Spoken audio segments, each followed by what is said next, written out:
Hey guys, welcome back to the channel. This is a story about what if Naruto gathers the Jinchuuriki Sasuke bashing. Before I start, please support for more amazing content and do consider subscribing to my channel and share this video with your friends. This is written by SNAKE 57575 and link in description and support writer. Let's start the video.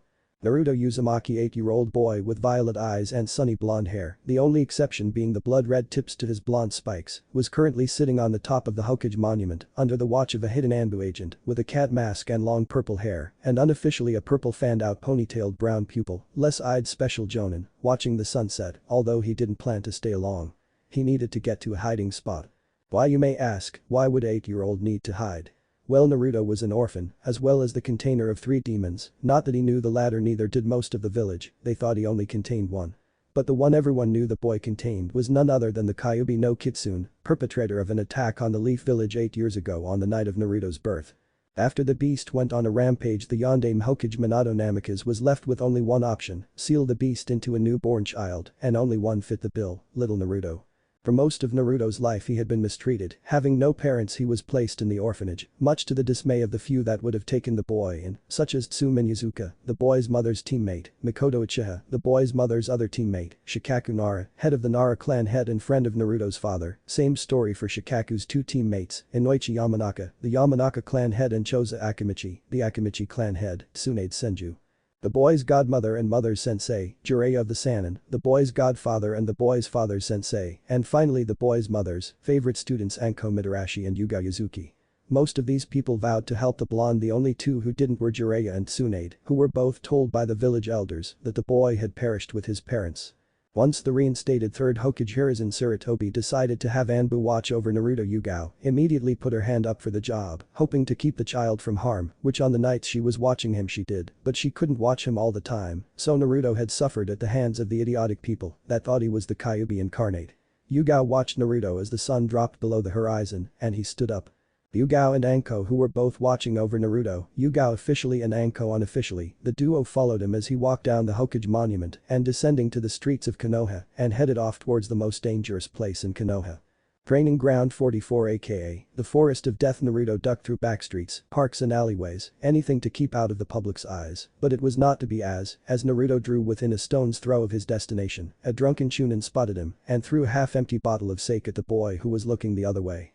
Both Yugao and Anko were too far away to intercept the bottle, and so Naruto was hit in the head with the bottle and fell to the ground unconscious. The Chunin was about to call for a mob, but before he could, he was run through by a sword, Yugao's sword to be precise. Before anyone spotted the downed Naruto, Anko had picked him up and rushed away to a safe place. Naruto awoke in a strange place. It looked like a sewer, but he knew it wasn't. A, it didn't smell like one. B, he knew all the sewers in Konoha, and this wasn't one of them. Naruto looked up to the ceiling, something catching his attention. When he looked up, he saw them 4 pipelines running along the ceiling, 1 blue, the other 3 blood red, the 3 blood red ones leading off to one place. Naruto got up and followed the 3 blood red pipes. Naruto walked for a while following the pipes, eventually coming to a room with 3 huge cells in it. All that was holding the bars shut were pieces of paper with the kanji for seal on them. All at once 3 pairs of eyes snapped open, 1 set behind each set of bars, 1 pair with black sclera, golden irises, and 4 pointed star-shaped pupils, the next with white sclera, blood-red irises and slitted pupils, the last orange sclera, and that's it, no iris or pupil. "So our jailer finally shows himself," spoke the blood-red pupils. "He looks so small and scrawny. Are you sure I can't manipulate him even a little bit?" questioned the golden irises, sounding a little insane. "Aren't you the one who said not even you would wish would happen to this boy on another person?" questioned Orange Eyes. "Enough, both of you," yelled Red Eyes as he moved out of the shadows, revealing himself to be a giant fox with orange fur and 9 swing tails. "You're no fun, Kurama," spoke Gold Eyes, revealing himself to be another giant creature, this time a large sandy brown tanuki with weird blue squiggles on its body and 1 tail. "Would you shut that insane mouth of yours, Shikaku," spoke Orange Eyes, revealing himself to be a giant fiery red 4-tailed ape. "Make me Goku," spoke the tanuki, dubbed Shukaku. "If you 2 don't shut up, I will rip you into so many pieces, nothing would be able to put them together," spoke the fox, dubbed Kurama. "Yes, we're here to talk to our jailer, not fight," spoke the ape, dubbed Goku. "You mean me?" questioned Naruto, making all 3 great beasts turn to him. "Yes boy, we mean you," said Kurama. Okay, so what are we going to talk about, and why did you call me your jailer?" asked Naruto. Because the Yondaime Hokage sealed the three of us into you on the night of your birth, Naruto said Goku. Naruto looked at the great beast confused. On the night of your birth a masked man forcibly extracted me from my previous container and placed me under a jinjutsu and forced me to attack the Leaf Village after a small skirmish. The Yondaime relieved the man of his control over me and I fell into a sleep, spoke Kurama. That's when me and my previous container and Shukaku's previous container attacked the Yondaime. The two of them were under the same masked man's jinjutsu. The Yondaime killed both our containers and in the process unknowingly released us, spoke Goku. I was still under the man's jinjutsu, not sure about Goku over there, so I started attacking the Yondaime, but he managed to get the three of us in the same area and Kurama's previous container used a special ability to contain us while the Yondaime sealed us in, you spoke Shukaku, surprisingly serious. Naruto quickly looked at the three great beasts. Wait, you three are Bijus, aren't you? Questioned Naruto, somewhat shocking the three beasts. Yes child, we are, said Kurama. So what is it you want? I'm sure you didn't just tell me that to pass the time. Questioned Naruto. How about you release us? Questioned Shukaku. Not happening, you crazy Tanuki, said Naruto, making said crazy Tanuki grin like a madman. Worth a shot, said Shukaku. Well, seeing as we're not getting out at any time soon, we're each going to give you power to make you strong, said Kurama. What's in it for you? Asked Naruto. We don't want a weak container, it reflects badly on us, as well as because of the damn seal. If you die we die with you, and even if we will reform in a few years, dying is fucking painful, said Shukaku. Naruto was studying the three Biju with a studying gaze before nodding. Okay, what do I need to do? Asked Naruto. Tear a hand-sized piece of these bits of paper, spoke Kurama. Naruto glared at Kurama again before nodding and doing as instructed for all three Biju. So what happens now? Asked Naruto. We pump our demonic chakra into you, giving you gifts that are similar to our own skills. For example, from me, you will gain a very strong fire and earth affinity, along with the ability to perform lava-style ninjutsu, spoke Goku. From me you gain a strong wind and earth affinity, as well as being able to manipulate sand. I will also give you a gourd of sand that will protect you from anything that means you harm. You will have some, but not complete control of the sand, spoke Shukaku. And from me you will receive a very strong wind and fire affinity, as well as you will be able to sense people's emotions like malice, rage and hatred. You will have the strongest sensor skills in recorded history, spoke Kurama. Alright, let's get this started, said Naruto.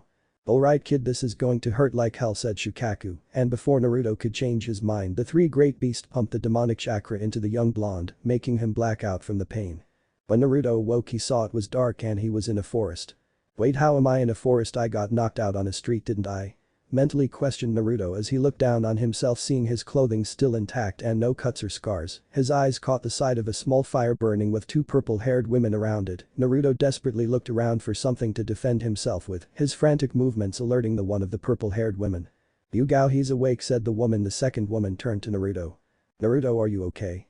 Questioned the second woman, jogging over to him.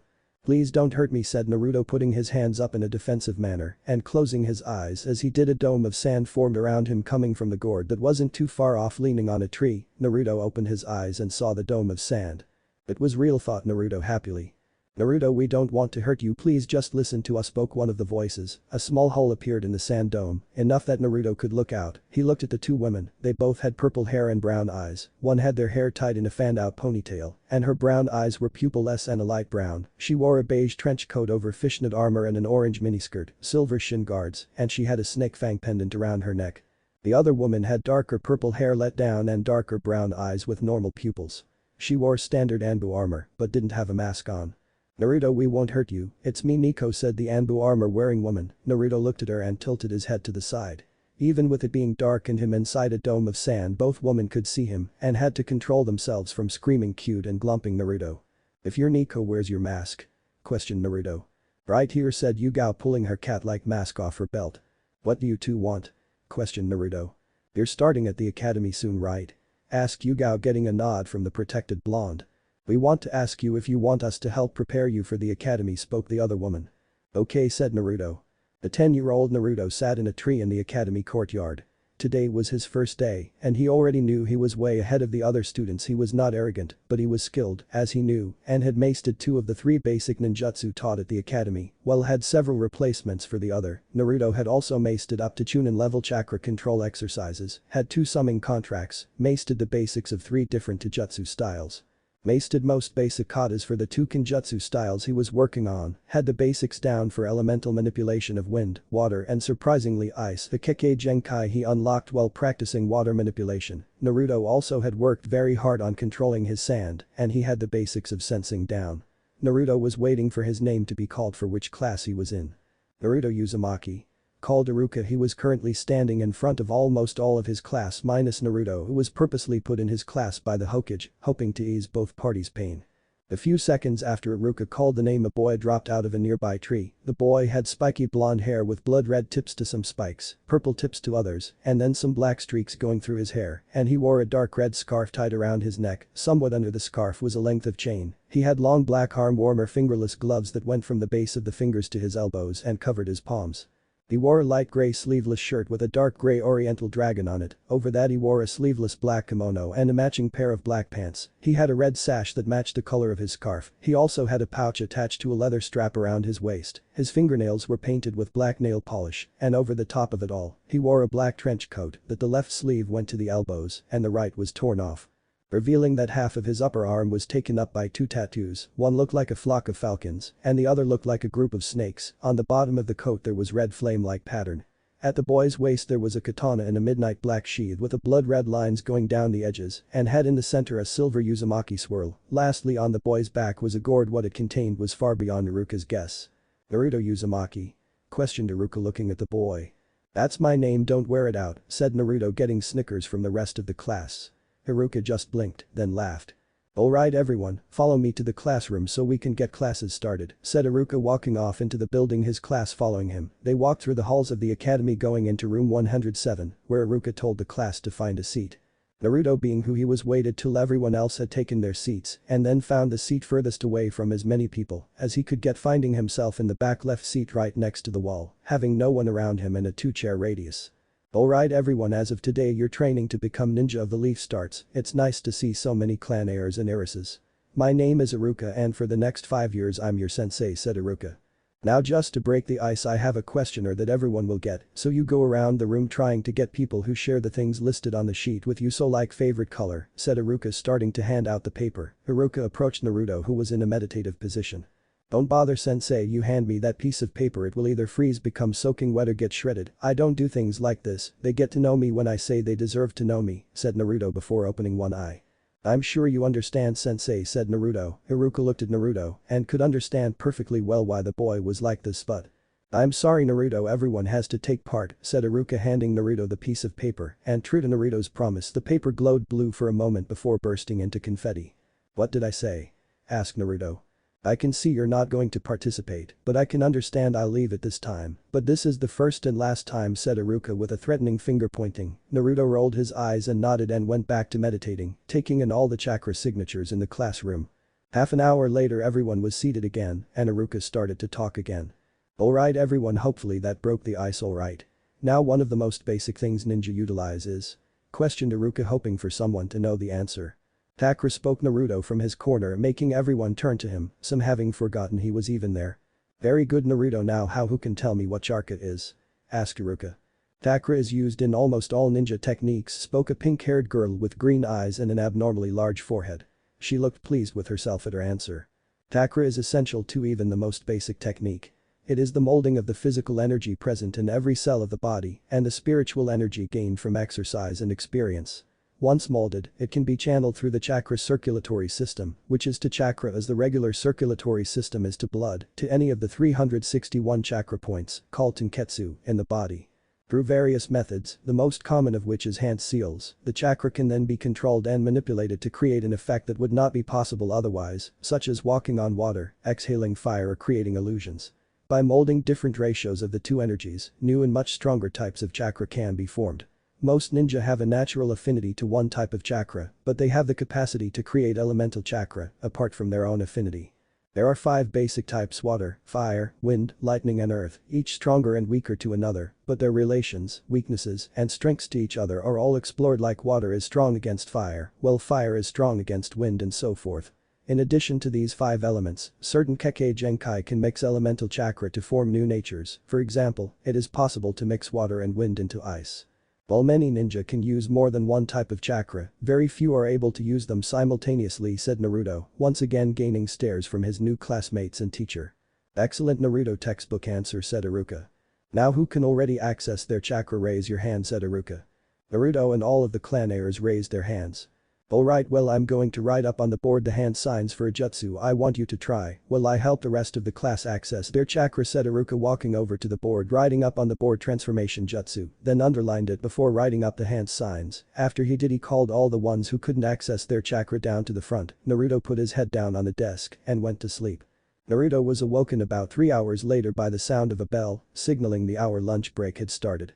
Naruto rubbed his eyes and walked out of the room, grabbing his food on the way out. Naruto sat under the tree he had been seated in earlier that morning and ate an apple. As he ate, Naruto was approached by a large group of students, or rather one student who had a small army following him.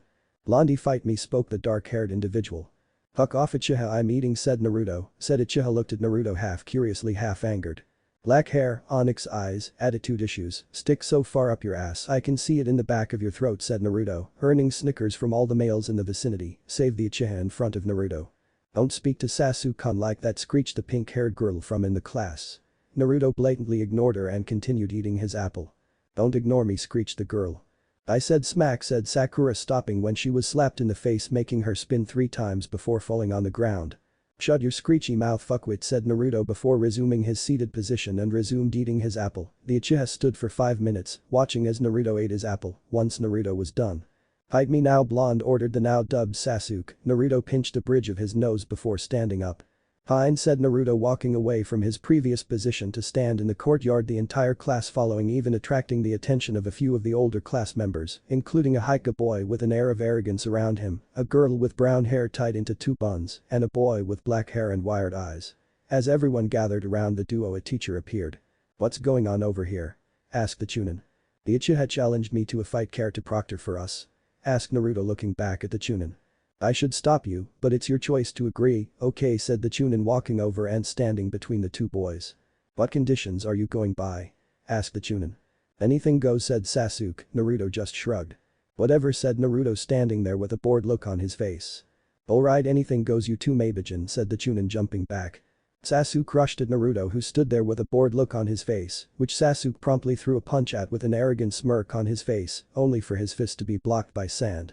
Sasuke then went to kick Naruto, again blocked by sand. Sasuke jumped back before once again running in, before unleashing a barrage of punches and kicks, all blocked by the sand. All the onlookers were shocked, to say the least, even Iruka, who had come to see what the commotion was about, along with 2 of the second-year students, the boy with weird eyes and the girl with her hair in buns. Naruto stood perfectly still while Sasuke unleashed punch and kick after punch and kick, all being blocked. Once again the Uchiha jumped back and pulled out kunai and shuriken. Iruka was about to jump in and stop them, as was the Chunin proctor, only for both of them to have their shoulders grabbed. They both turned back and saw Anko standing there shaking her head. "Don't worry," said Anko. The 2 Chunins turned back to see Naruto still giving no shits about the fights, even going so far as to pull out his katana and examine the blood-red blade, as Sasuke threw at least 5 shuriken and kunai at the unaware Naruto, thinking the sand wouldn't do anything. How wrong Sasuke was. The kunai and shuriken were all stopped by the sand. Naruto had to stifle a yawn as he then chose to examine his fingernails. Sasuke growled before flipping through hand signs at a reasonable speed. Again both Chunins were about to jump and stopped again by Anko, who was still shaking her head. "Stop worrying," said Anko. Naruto looked up as Sasuke finished his hand signs, the last one being a tiger sign. "Fire-style fireball jutsu," called Sasuke, launching a fireball at Naruto. Naruto at this point had a look of concentration on his face. As the slow-moving fireball drew closer, the fireball hit and created a small explosion and some smoke. Once the smoke cleared, everyone saw Naruto standing there with his sand shield still up, but instead of the sandy brown, it was a light blue color. Sasuke, who saw this, scowled before dropping to the ground. "Used a little too much chakra, Uchiha," said Naruto, turning on the balls of his feet as the sand retreated into the gourd on his back. Naruto walked around the corner when he heard a yell. Naruto yelled a boy's voice that sounded familiar. Naruto turned. "Lee, Ten-chan?" questioned Naruto as he saw 2 people approaching. 2.5 years into Naruto's 5 years, Naruto sat in the academy listening to Iruka talking. "Alright, that covers the basics of Jinjutsu. Is there any other ninja arts anyone would like to know about?" asked Iruka. "Iruka-sensei," said Naruto, raising his hand. "Yes, Naruto?" asked Iruka. "Could you tell us about Fuinjutsu?" asked Naruto. Well, I personally know very little of the art, only knowing that Fuinjutsu are a type of jutsu that seals objects, living beings, chakra, along with a wide variety of other things within another object. Fuinjutsu can also be used to unseal objects either from within something or someone, said Iruka. Do you know where I could find information on Fuinjutsu? Asked Naruto. Well, normally I would say the library, but I know that there is a very limited amount of knowledge there as well, said Iruka, interrupted from his thought process as the day's final bell rang out signaling it was time to go. Alright class, remember we have to jutsu practice tomorrow, dress appropriately, said Iruka. Everyone slowly walked out of the building. Naruto walked away, avoiding as many people as he could, quickly walking to the Hokage monument where he sat on top and looked out over the village. Hey Anko-sensei, said Naruto as Anko was sneaking up on him. Damn you and your sensing ability, said Anko. Hey Anko, you wouldn't have any idea where I could get books on Fuinjutsu? Asked Naruto. Why do you ask, Naruto? Asked Anko. I found a book the other day and it was on Uzushi Agakure and the Uzumakis and their amazing sealing abilities. I just want to see if I have any talent for it, said Naruto. Well, said Anko, adopting a thinking pose. Yugao then jumped out of the tree line from behind the two. Anko, what do you think? Do you think he's ready for at least half of it? Asked Yugao, greatly confusing Naruto. That's what I'm thinking about. I mean, he's at least high gen and low chunin by my mark now, said Anko. Yeah, I'd say the same. Besides, he wants to learn his clan's art. Who are we or the Hokage to refuse? Besides, you and I both know that she made enemies, but not as many, said Yugao. Yeah, I think it's time, said Anko before the duo turned back to a very confused Naruto. Naruto Hokage's office now, said Yugao, disappearing in a swirl of leaves. Naruto and Anko both followed suit.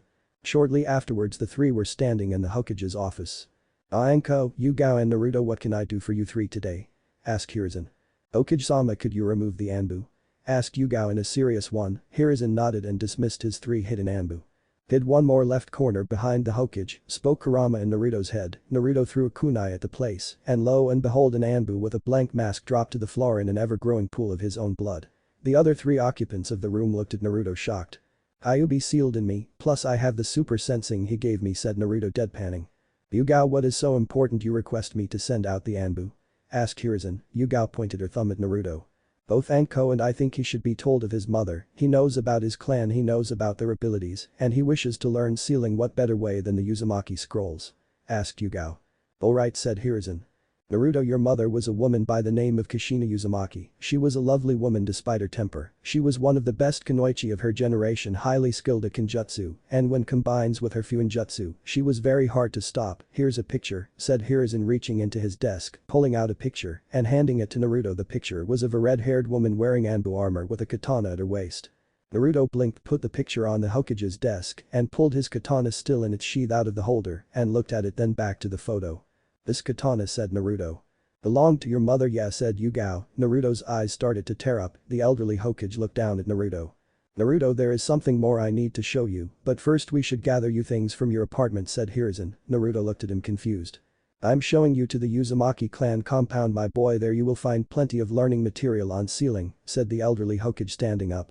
Okay, thanks Gramps, said Naruto, walking towards the door. We best do this quickly, I don't the paperwork to overflow my desk, said Hiruzen. Gramps, why not use shadow clones? Asked Naruto. The Hokage looked at Naruto. Had he just given him the answer to defeating his greatest enemy, Hiruzen Sarutobi, the professor, god of shinobi, hadn't thought of the simplest thing, and an academy student, not even a genin, had thought of the answer. Bang! Hiruzen slammed his head against the wall. Bang, and again. How bang? How could I have not thought of that? Bang, questioned Hiruzen. It happens to the best of us, said Naruto. Hiruzen smacked his head against the wall a couple more times before calming down. Within half an hour Naruto was standing outside a fenced compound with his two senseis and the Hokage beside him. He cut his palm with a kunai and rubbed his bloodied hand on the gate of the compound. The gate flashed and swung open. Well, Naruto, go on, said the Hokage. What, you're not coming with me? Asked Naruto. No, we can't, there are seals on the compound that only allows people with Uzumaki blood to enter, said Hiruzen. Oh, okay, I guess I'll see you three later, said Naruto, walking into the compound with his bag on his back that had everything from his apartment that he now had moved out of. Naruto walked through the compound and saw the clan swirl markings on all the buildings. Naruto walked down the streets of the compound. Looking at all of the buildings, he saw a lot of homes, a few training grounds, an armory and a library. Naruto went to the clan head's house. It was a two-story house on the bottom floor, where the usual house requirements: a rather large lounge room, a laundry, a large kitchen and a large dining room. Heading upstairs, Naruto found 9 bedrooms and bathrooms between the bedrooms. After Naruto had finished exploring his new home, he created 10 shadow clones to unpack his things, then went off to the library he had seen earlier. Naruto walked into the clan library and immediately his jaw dropped. From the outside the building looked like it was maybe 10 by 10 meters, but inside it was at least 30 times bigger. Again Naruto summoned shadow clones. This time however he created about 300, they all dispersed and looked around at all of the scrolls and books. The real Naruto looked around and his eyes immediately locked onto a door. Walking over to the room he read what was on the door plate. Stasis training. Questioned Naruto looking at the plate before spying a book on a pedestal next to the room, entitled Stasis Training, a complete guide. Naruto, deciding he had nothing better to do, opened the book and started to read. Stasis training is done with a combination of seals around a room. These seals create a field around the room so that the one in the room experiences a slower passage of time. 1 hour outside of the room is a month inside the room. It is possible to use this room for anything from practicing and perfecting various ninjutsu to reading and studying books and scrolls. Also, while in the room the aging process does not occur. The one drawback to using this room is that people have to build up the amount of time they can use it, most only being able to use the room for several hours. On the outside Naruto continued reading the book, but after finishing the first 2 pages, was already creating a clone to tell the other clones to gather all the books in the library and bring them to this room. After about half an hour Naruto was in the stasis room with all of the books from the library with him. Naruto quickly double-checked the book he found to make sure he did everything right before activating the room, closing the door behind him, sealing the room so he could train. Next day at the Academy number. Naruto stood under a tree watching as 2 civilian girls fought each other, if one could even call it that. The 2 of them were scratching each other, pulling the other's hair and anything but fighting properly. After another minute of their fight Iruka called the match. "Alright Naruto, you're up," said Iruka. Naruto pushed off the tree and walked over to the sparring ring. "Who's your opponent today?" asked Iruka. "Sasuke, anything goes," said Naruto. Iruka nodded. Sasuke smirked and stepped up to the sparring ring. "You ready to lose, dope?" questioned Sasuke snidely. "Shut up team," said Naruto, dropping into a stance the students didn't recognize. "Another style, dope?" questioned Sasuke. Naruto didn't respond. "Are you two ready?" asked Iruka, getting a nod from both students as Sasuke dropped into his taijutsu style. "Then begin," said Iruka, jumping back as he started the match between the most destructive of his students. Naruto charged forwards at Sasuke, who had already pulled out 2 kunai. Sasuke threw the weapons at the blonde only for the kunai to be blocked by Naruto's sand. In the blink of an eye Naruto was in front of Sasuke and quickly delivered a punch to the dark-haired Uchiha's jaw. Sasuke used the momentum of the punch and flipped back, landing on his hands, and kicked at Naruto's chest. Naruto lazily dodged to the left before delivering a sweeping kick, trying to knock Sasuke off his hands. The kick was successful, but Sasuke fell over Naruto, landing on his feet behind Naruto before flipping back and pulling out 2 more kunai. Only attached to the kunai were 2 pieces of paper. Naruto smirked when he saw those pieces of paper. "Really getting that serious, team, or is this desperation?" asked Naruto, his taunt getting the desired reaction. Sasuke growled before he flung the 2 projectiles as fast as he could, only for them to be stopped by Naruto's sand, which formed a dome around the kunai as the paper tags exploded. Before the sand receded Naruto leapt over the dome and landed in a roll and rolled in front of Sasuke, slapping the Uchiha in the chest, pushing him back, making the Uchiha fall to the ground. Naruto stood up, stifling a yawn. "Well, that was boring," said Naruto, turning away from the still down Sasuke, who couldn't move. It looked almost like he was weighed down by something. "What the hell did you do, dope?" ordered Sasuke. "Never let an Uzumaki mark you with a seal," said Naruto, turning to Iruka. "Call the match, he won't be getting up," said Naruto. "Bullshit, Sasuke-kun can beat you any day," screeched a pink banshee. "Oh yeah, if he's so good, how come there isn't even a scratch on me?" questioned Naruto, glaring at Sakura. "That's only because of that sand. If you didn't have that, Sasuke-kun would kick your ass," said Sakura before 30 kunai and shuriken littered the ground around her. "I'm so sorry, I must have slipped," said Tenten without the slightest hint of sincerity as she walked over. Now Ten-chan, don't lie, you were testing you bitch detector technique again, weren't you?" said Naruto. "You caught me, Naruto-kun," said Tenten, holding her hands in a defensive manner. Naruto turned back to Iruka. "You going to call the match or do I have to crush Sasuke's chest?" asked Naruto. Iruka snapped out of his confusion and saw that Sasuke was still lying on the ground, absolutely fuming at the loss. "Right, sorry winner, Naruto," said Iruka. Naruto walked out of the ring and helped collect Tenten's weapons. "Well, seeing as I'm done, I'm going to help Ten-chan with her weapon practice," said Naruto, walking off with Tenten. Naruto sat in the back corner of the academy class he had been in for the last 5 years.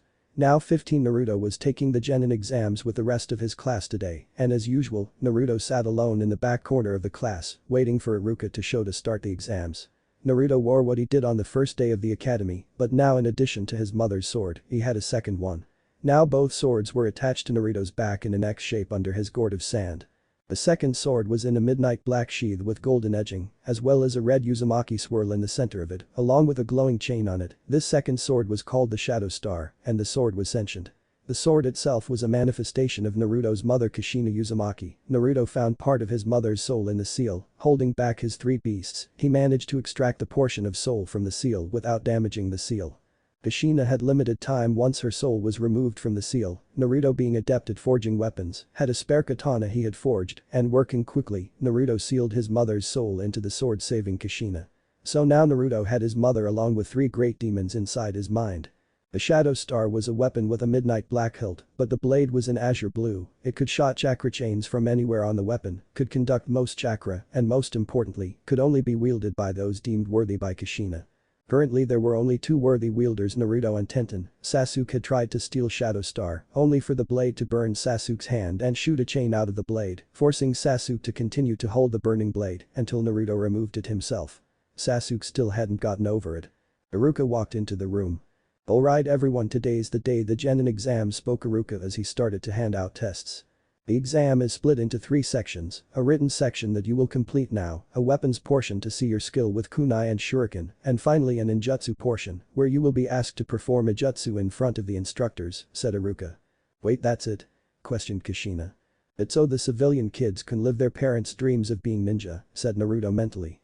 "That's fucking crazy, and you know that's true when it's coming from me," came the voice of the crazy one-tailed Tanuki Shukaku. Naruto was so engrossed in the conversation with his tenants that he missed Iruka put the test on his desk. "Alright everyone, turn over and begin," said Iruka, drawing Naruto out of his conversation with his tenants. Naruto, you are aware there is a jinjutsu placed on the test, aren't you?" questioned Goku. "Yes Goku, I know," said Naruto. "Just thought I should check, you have made mistakes like that in the past," spoke Goku. "Thanks," thought Naruto as he broke the jinjutsu and started to answer the questions on the paper. After the written test, the class had a break while Iruka marked the tests. Naruto sat alone in a tree and ate an apple, masking his presence to anything short of the Hokage Anko and Yugao. Once Iruka marked the tests, everyone moved on to the weapon proficiency test. The lowest score belonged to Sakura with a 3 with kunai and a 2 with shuriken, while the highest was Sasuke Uchiha with 10 for kunai and 9 for shuriken. Naruto purposely got a 7, with both just like her purposely scored exactly 75% on the written exam. The final test was a jutsu test, and everyone was asked to perform a clone jutsu and create at least 3 good clones. Naruto, being unable to use basic clone jutsus, used a shadow clone, creating 2 enough for him to pass, given the difficulty of the jutsu. Once the tests had been completed, Iruka called all the graduates, strangely the whole class, into the classroom. "Alright everyone, you are expected to be here tomorrow at 9 o'clock for team placements," said Iruka, everyone nodding. "Now I have an announcement to make," said Iruka. Everyone broke out into whispers before their attention was drawn back to Iruka with a fake cough. "The Rookie of the Year this year is," said Iruka, taking a pause for dramatic effect, not that it really mattered to anyone with half a brain who had already figured it out. "Sasuke Uchiha," said Iruka.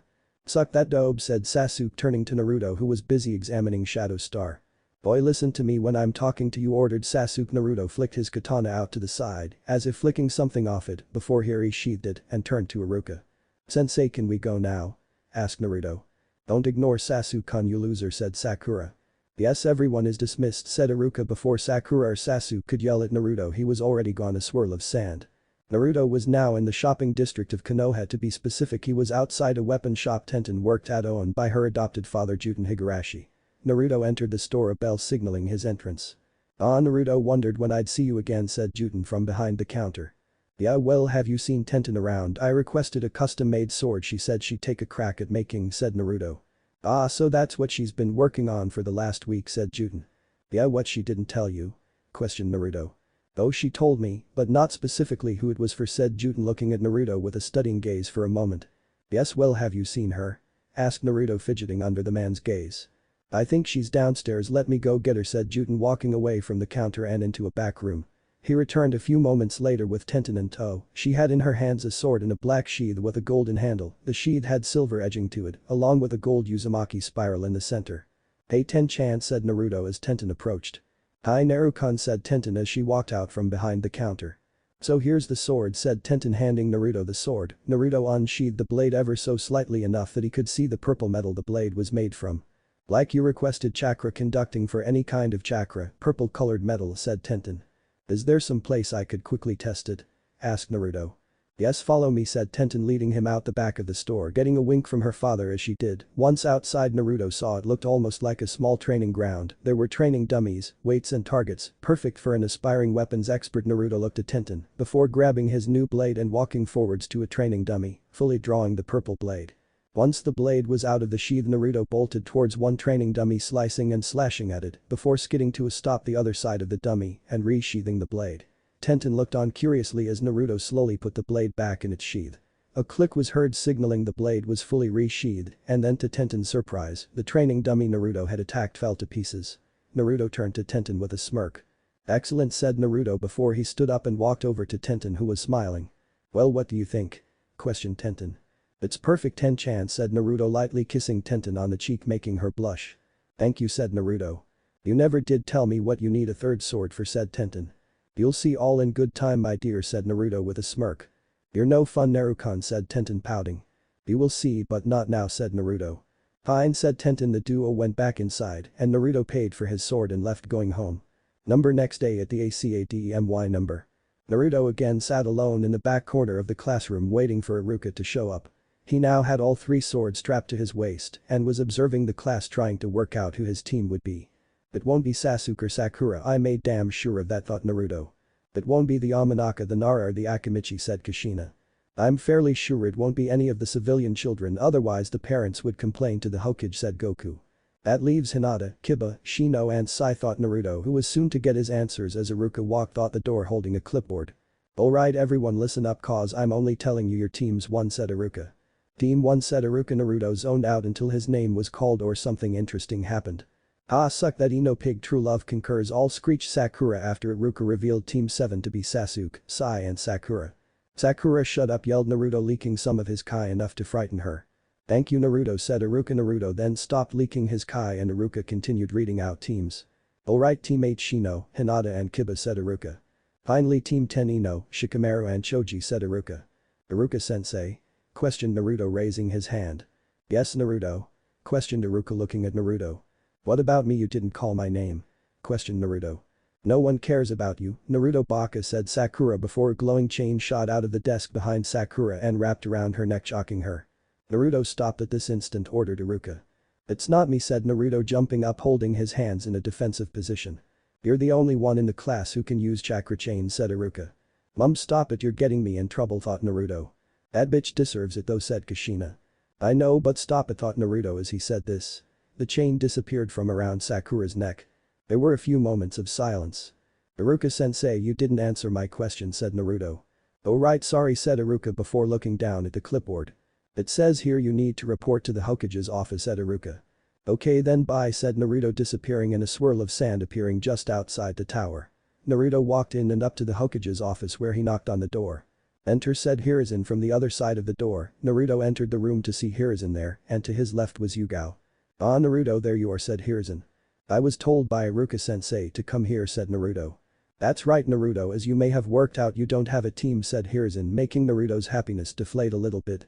But Naruto, that is because I'm taking you on as my full-time apprentice, said Yugao. What, really, sensei?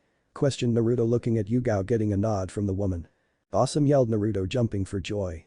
Now Naruto, there is another reason I called you here, said Hiruzen. Something else, old man? Questioned Naruto. Yes, this isn't to do with becoming genin or anything, this is about your clan, said Hiruzen, instantly gaining Naruto's full attention. Well, as you are aware, you are the last known member of the Uzumaki clan, said Hiruzen, getting a nod from Naruto. As such, there is something you must do for your clan and the village, said Hiruzen. What's that, old man? Questioned Naruto. Naruto, my boy, tell me, what do you know of the CRA? Questioned Hiruzen. It had been a month since the genin teams were formed.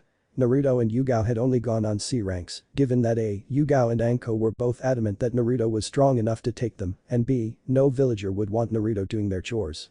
Naruto sat on top of the Hokage monument. Naruto had finished his training for the day about half an hour ago and was now watching the village from atop the Hokage monument while waiting for Tenten. He had asked her to meet him on top of the monument. He had something he had to tell her. Naruto closed his eyes and took a deep breath. Naruto-kun. Questioned Tenten as she approached him. She had no idea what he wanted to tell her, but this was the perfect opportunity for her. She needed to tell him something as well, and she promised herself that today was the day she told him. "Then-chan, thanks for coming up here," said Naruto. "It's no problem, Naru-kun, whatever this is it must be important," said Tenten with a smile. "What a beautiful smile," thought Naruto. "Yeah, it's important, well to me it is," said Naruto, chuckling nervously, having no idea how to say this. "So what is it you needed to tell me, Naru-kun?" asked Tenten. Naruto looked at the ground and bit his lower lip. "Then-chan," said Naruto. "Yes, Naru-kun?" questioned Tenten. "Would you be my girlfriend?" asked Naruto. Tenten froze. "He wants me to be his girlfriend, yes, yes," yelled Chibi Tenten, running around in her head. Tenten looked up with a smile to see Naruto's eyes full of hope. Tenten then did something Naruto didn't expect. Naruto was pounced upon by Tenten, and the second she got a hold of him, she crashed her lips into his. At first he was shocked, but in the blink of an eye, he returned the kiss with just as much passion.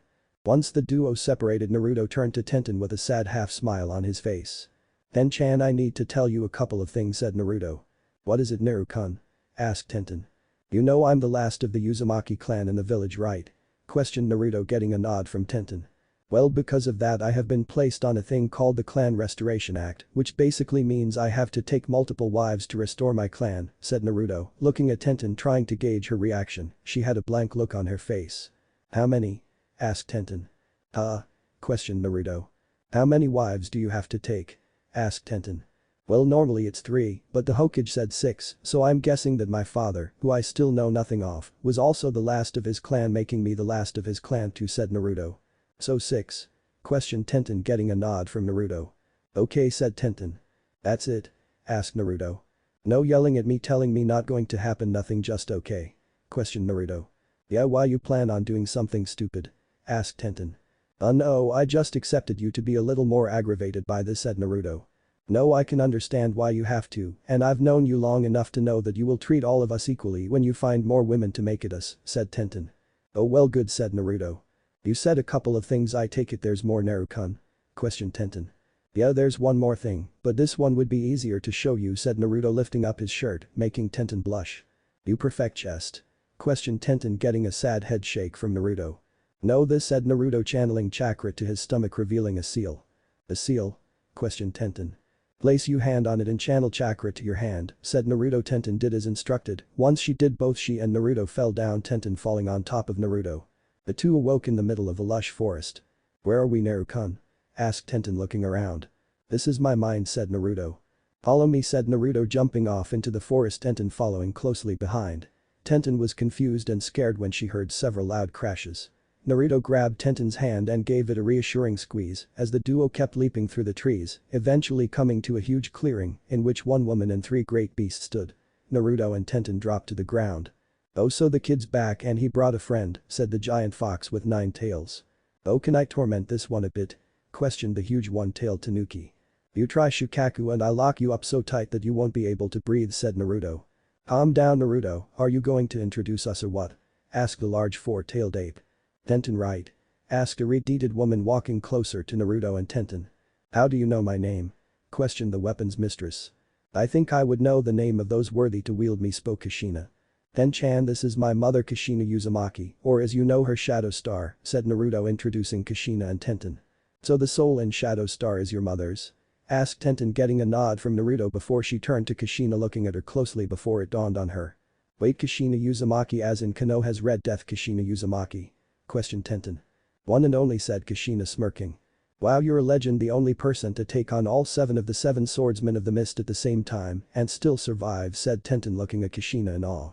"Well, good to know some people know who I am," said Kushina. "Hey, it's not my fault that the village hates me so much I can't even get a fucking book from the library," said Naruto. Alright, said Kushina. Hello, crazy tanuki waiting to be introduced here," said Shukaku. "Right, sorry," said Naruto. "Then-chan, you need to meet the other 3 of my tenants so you know what you're getting into," said Naruto, getting a nod from Tenten. "Tenten, meet Shukaku the Ichibi," said Naruto, pointing to Shukaku, who gave the duo a crazy-ass grin. "Son Goku the Yanbi," said Naruto, pointing to the great ape who bowed ever so slightly to the duo. "And Kurama the Kyuubi," said Naruto, pointing to Kurama. "TTTTTT the Kyuubi?" questioned Tenten. "Yes, but please allow us to explain what really happened the night of the Kyuubi attack," said Naruto, getting a reluctant nod from Tenten. And with that, Kyuubi, Shukaku, Goku and Kushina told Tenten what really happened. So you didn't want to attack Kurama, you were forced out of Kushina-sama by an Uchiha? Questioned Tenten, making sure she had a grasp on it. Yes, that's right, said Kurama. Tenten, please just Kushina no sama, said Kushina. Okay Kushina, said Tenten. So now you know the truth about me, Ten-chan, do you still want to be with me? Questioned Naruto, looking scared. Tenten took Naruto into a hug.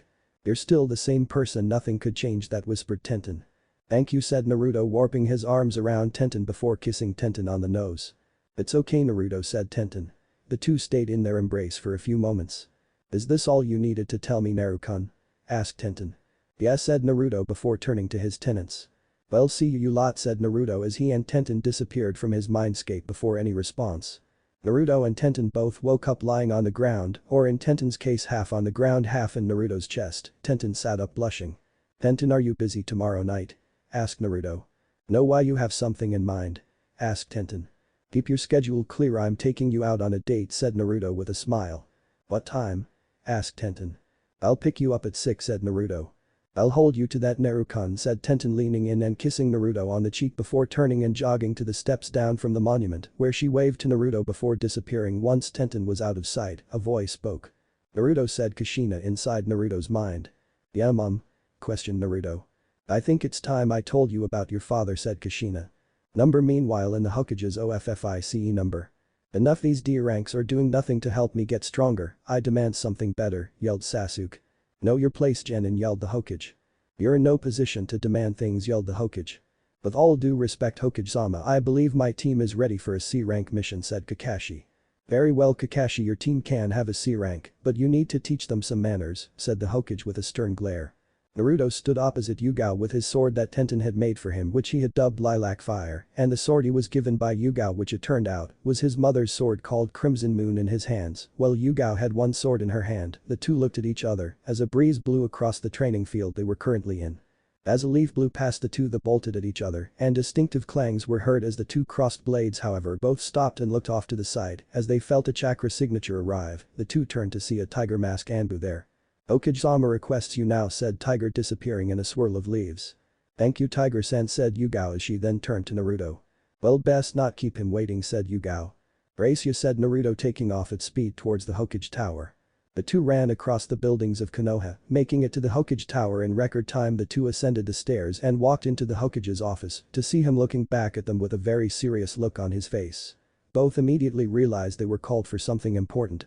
Yugao, Naruto, good, I have just received a message from Kakashi, who was sent with his Genin team early yesterday morning on a C-rank mission, which is now being upgraded to at least a B rank, and it may yet be upgraded again. He is requesting backup, and you two are the two I'm choosing to send. Here's a copy of the mission scroll, said Hiruzen, handing Yugao a scroll. Right, Naruto, pack for a month, meet at the gates in 10 minutes, said Yugao, getting a nod from her student, then both disappeared in swirls of leaves. Number 10 minutes LATR number.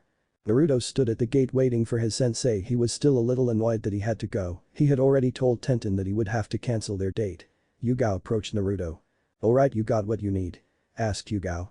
Yeah, let's go, said Naruto. The two ninja then ran out of the village, heading towards the land of waves. The duo runs for hours, just running and running, trying to catch up to Kakashi's team. After several hours, the duo reaches a large river. They stop and Yugao takes out a map. Yep, we're just outside the land of waves, it's just beyond the river, said Yugao.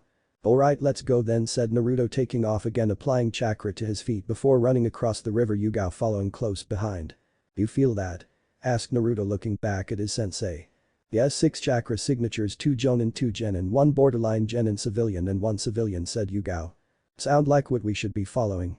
Asked Naruto. Yep, come on, said Yugao, darting off towards the signatures, Naruto just behind her. Once they got close, they could see the 2 Jonin on river, one inside a water dome. He had gravity-defying silver hair and wore the standard leaf Jonin attire with the addition of a mask that covers the lower part of his face.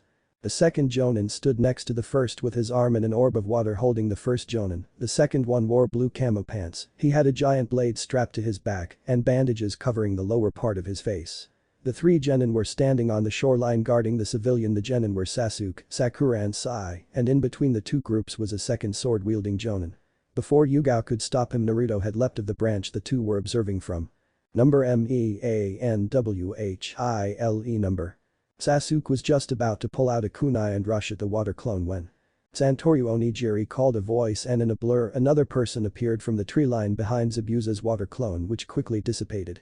Well, looks like we have some new faces," said Zabuza as the new swordsman stood up, revealing the gourd on his back and 3 swords, one in each hand and the last in his mouth. But what then Jenin immediately recognized was the hair, spiky blonde hair with blood-red tips to some spikes, purple tips to others, and then some black streaks. Before any of the Konoha shinobi could say anything, Zabuza spoke up.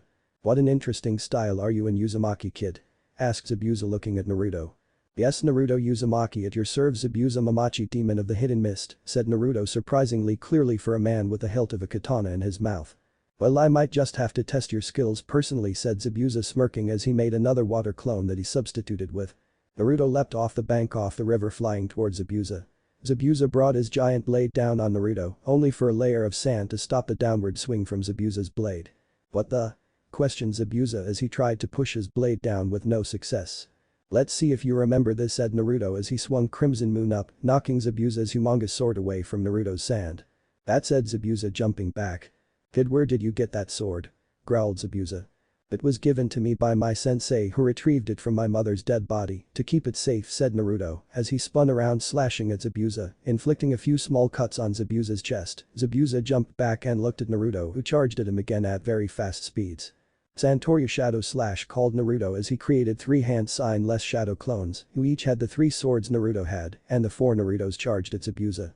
Zabuza swung his giant blade in a horizontal slash, hitting all the Narutos, and they all burst into smoke, and then unexpectedly one burst into water. "Here, you lot have your useless sensei back," said Naruto, who now had his hand in the orb of water holding Kakashi before pulling his hand out, then jumping back to Zabuza slashing at him. Zabuza blocked Naruto's ferocious attacks with his giant blade.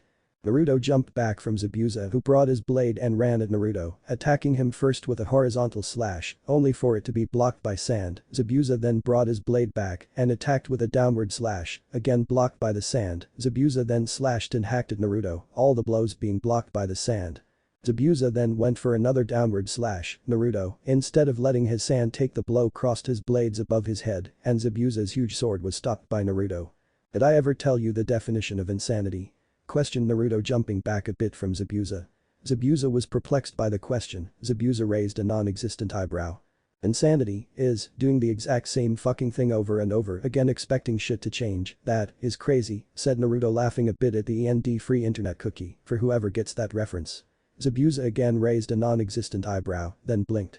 Zabuza then sheathed his giant sword and began doing hand signs. "If Kinjutsu won't work, then let's test ninjutsu," said Zabuza completing his hand signs. "Water-style water dragon jutsu," called Zabuza as a dragon formed from the water behind him and flew at Naruto, who leapt to the left to avoid the attack. Zabuza smirked when he saw blood on Naruto's leg. "Handy thanks," said Naruto as he wiped up some of the blood on his fingers, then ran his fingers down the falcon tattoo on his right upper arm. "Summoning jutsu," called Naruto. Zabuza was leaping back expecting something huge only to see a small falcon on Naruto's right shoulder. That's it?" questioned Zabuza laughing. "Looks can be deceiving," said Naruto as he did some more hand signs. "Summoner's art partial fusion," called Naruto as he and the falcon were covered in smoke only for something to shoot out the top of the smoke. Zabuza looked up and his smirk dropped as he saw Naruto with a pair of falcon wings attached to his back, flapping keeping Naruto in the air. "Water style. Water shark bomb jutsu," called Zabuza after going through hand signs. A shark formed from the water and shot towards Naruto. "Lava style lava globs," called Naruto spitting several balls of molten rock at Zabuza, one hitting Zabuza's shark, making it vaporize turning it to steam. Zabuza jumped to the side, avoiding the globs of lava which hit the lake instantly cooling, creating steam. "Hiding in the mist jutsu," called Zabuza as he disappeared into the mist. Naruto dropped back to the lake surface, creating 3 clones as he did. The 3 clones ran into the mist. "Ah, what the fuck?" came the voice of Zabuza as he came back into view again, only now he had 4 chains wrapped around him, one around each limb. Naruto walked towards Zabuza drawing lilac fire and was about to stab Zabuza when out of nowhere 2 senbon needles hit Zabuza's neck, making the man fall limp. "Show yourself," called Naruto. Naruto looked around but stopped when he spotted a boy no older than him wearing a mask standing in a tree. "I thank you for your assistance, I have been tracking him for weeks." "Zabuza is a slippery one," said the boy jumping down from the tree and walking over to Zabuza's downed body. The boy placed Zabuza over one shoulder and disappeared in a swirl of leaves. Naruto walked back to the shore to see a shocked look on Sakura's face, as well as on the face of the civilian. Both Sasuke and Kakashi were seething, Sai was Sai, and Yugao looked proud. "Nicely done, Naruto," said Yugao. Naruto, give me all of your techniques, your weapons and all of your power, and no name orphan like you deserves no such power, said Sasuke. And what makes you deserves it? Questioned Naruto. I am an Uchiha, an elite, said Sasuke, puffing out his chest. You an elite? Bahahahaha, you're so funny, said Naruto, laughing. Hey, stop laughing at Sasuke-kun, ordered Sakura. Oh, I'm sorry, I'm just laughing at the fact that either Sasuke has forgotten or was simply never taught that he is a mutt breed of Uchiha. The only elite Uchiha around here is me, said Naruto. No, you're not an Uchiha, said Sasuke. I'm more Uchiha than you, said Naruto. You lie, yelled Sasuke. Up here, let me give you a history lesson. In the Warring States period, both the Senju and Uchiha clans dwindled down to one family, just one family, a mother, a father and two sons on each side. On the Senju side, Hashirama and Tobirama Senju were the sons, while on the Uchiha side, there was Izuna and Madara Uchiha. Now both clans didn't wish to die out, so both the Uchiha and Senju gathered a small village worth of random people and performed what is called a blood ritual, which when performed morphed the DNA of the chosen people, changing them into Senju and Uchiha. However, these converted people's DNA was still at least half their own. This is where the pure and impure or mutt breeds come in. You see, in the impure Uchiha, their Sharingan was weaker than that of the pure Uchiha, who could upgrade their Sharingan to Mangekyo and then eternal Mangekyo Sharingan, with either large emotional trauma or a life or death situation. Unlike the impure Uchiha, who had to kill a loved one to unlock Mangekyo and then switch eyes with another impure Mangekyo wielder to gain the eternal Mangekyo. Once the Leaf Village was created and Madara was banished, most of the knowledge of the mutt and pure breeds was forgotten. However, there was still one pure Uchiha in the world, and it didn't matter if he were to impregnate a random woman, the child would still be a pure Uchiha, and then if that child were to become impregnated, the resulting child would still be considered pure Uchiha, and that's how we get to me, grandson of Madara Uchiha and the last pure Uchiha in the world, said Naruto. Yeah right, said Sasuke. Yugao face-palmed at the boy's stupidity, but then had to jump at Naruto and knock him down as his eyes turned to Sharingan, but then they kept spinning, revealing Naruto's eternal Mangekyo Sharingan, which looked like a black opening rotating camera lens with red on the inside, with a black line 6-point star, with a pupil in the centre. If you can't picture it, use your imagination, as this is the only time it will be described. Yugao dived over everyone and covered Naruto's eyes. Naruto, he's not worth it, said Yugao, placing a hand on Naruto's shoulder. Naruto took a deep breath and nodded to Yugao, who uncovered his eyes, which were back to normal. Come on, let's go, we don't need anyone else attacking us, said Yugao, turning to the bridge builder. Right, follow me, said Tazuna, leading the six-leaf ninja away from the clearing. Naruto walked in front with Yugao. As they were walking through the forest, Kakashi walked up to Naruto. So Naruto, that was a good fight with Zabuza, nicely done, said Kakashi in a happy tone. Fuck off, had expat Naruto. Whoa, what's with all the hostility? Asked Kakashi.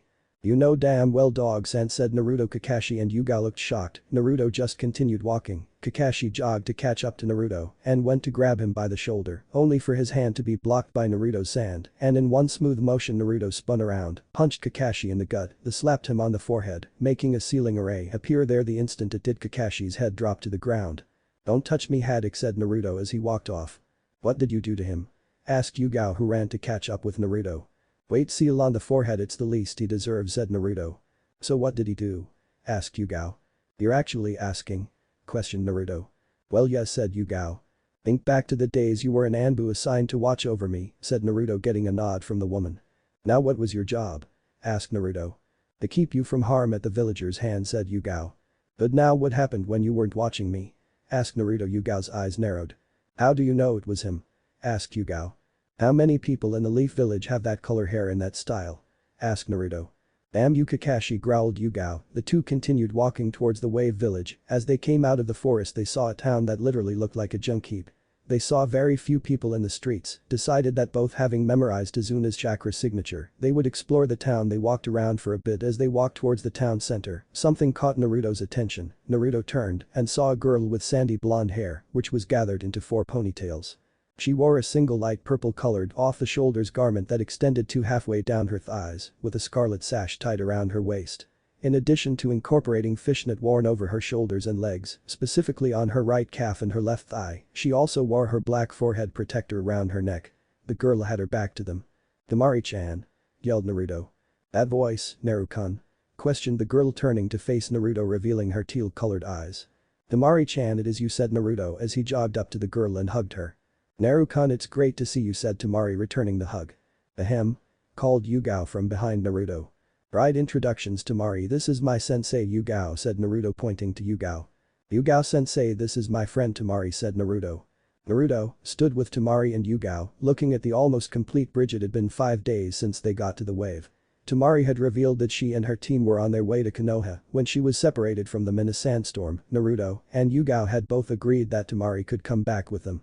Yugao and Naruto had been assigned to watch the bridge's construction, and Temari refused to stay with Kakashi's team or stay at Tazuna's house, so for the duration of the wave mission, she was a part of Team 11. It was now mid-afternoon. Tazuna had just called it a day.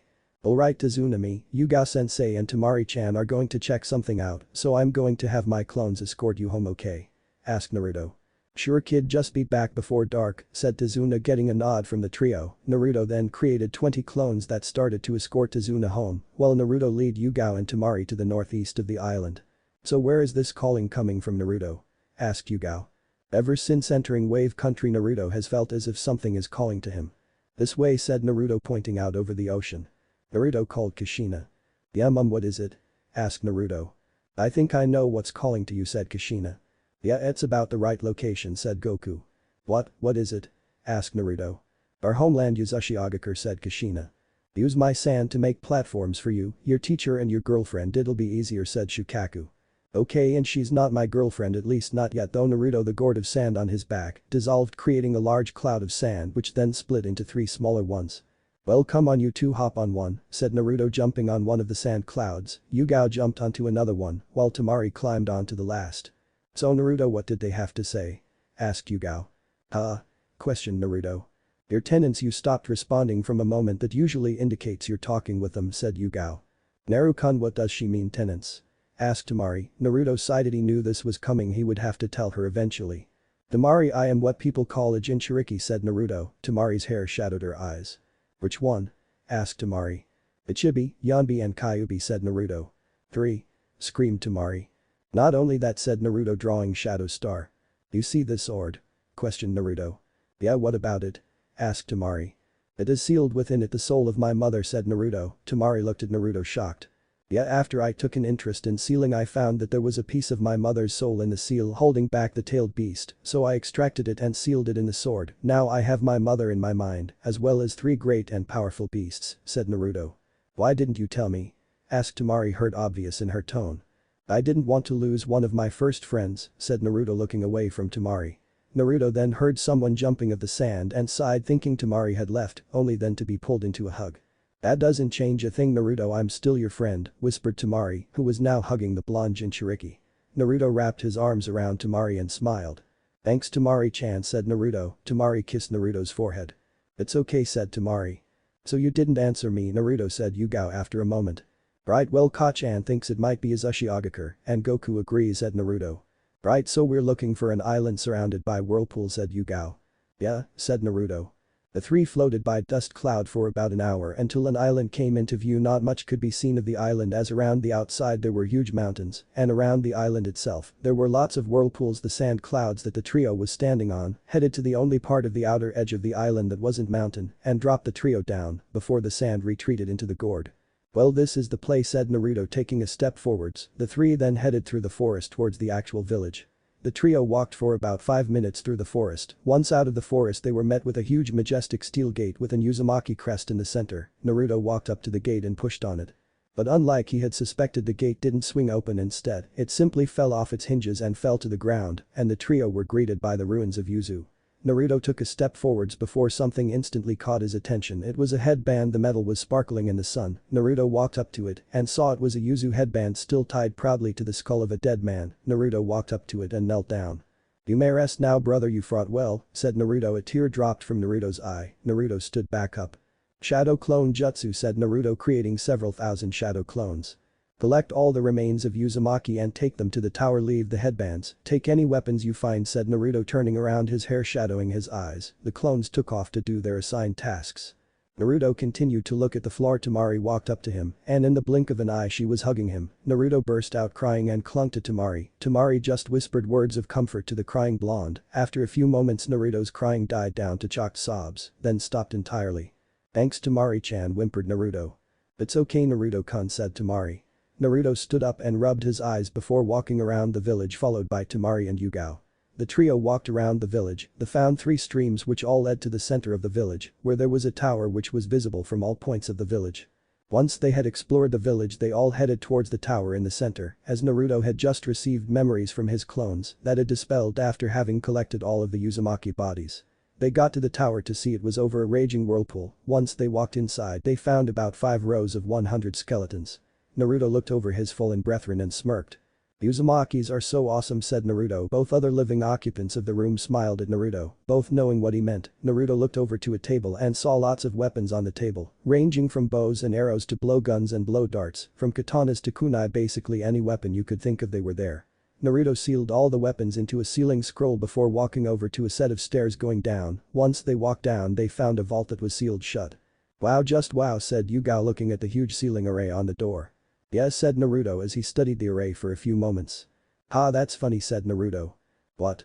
asked Temari. "Well, only this section here," said Naruto, pointing to a small 30-centimeter circle in the center of the door. "Is the only bit that actually does anything, the rest is just to confuse anyone." "But in Uzumaki," said Naruto, pulling out a kunai which slightly confused Yugao and Temari until Naruto took the kunai to his hand and sliced his palm. Naruto then placed his bloody palm on the door and pulse chakra through the door. "Please, please, please," repeated Naruto until he heard a distinctive click sound and the doors swung open.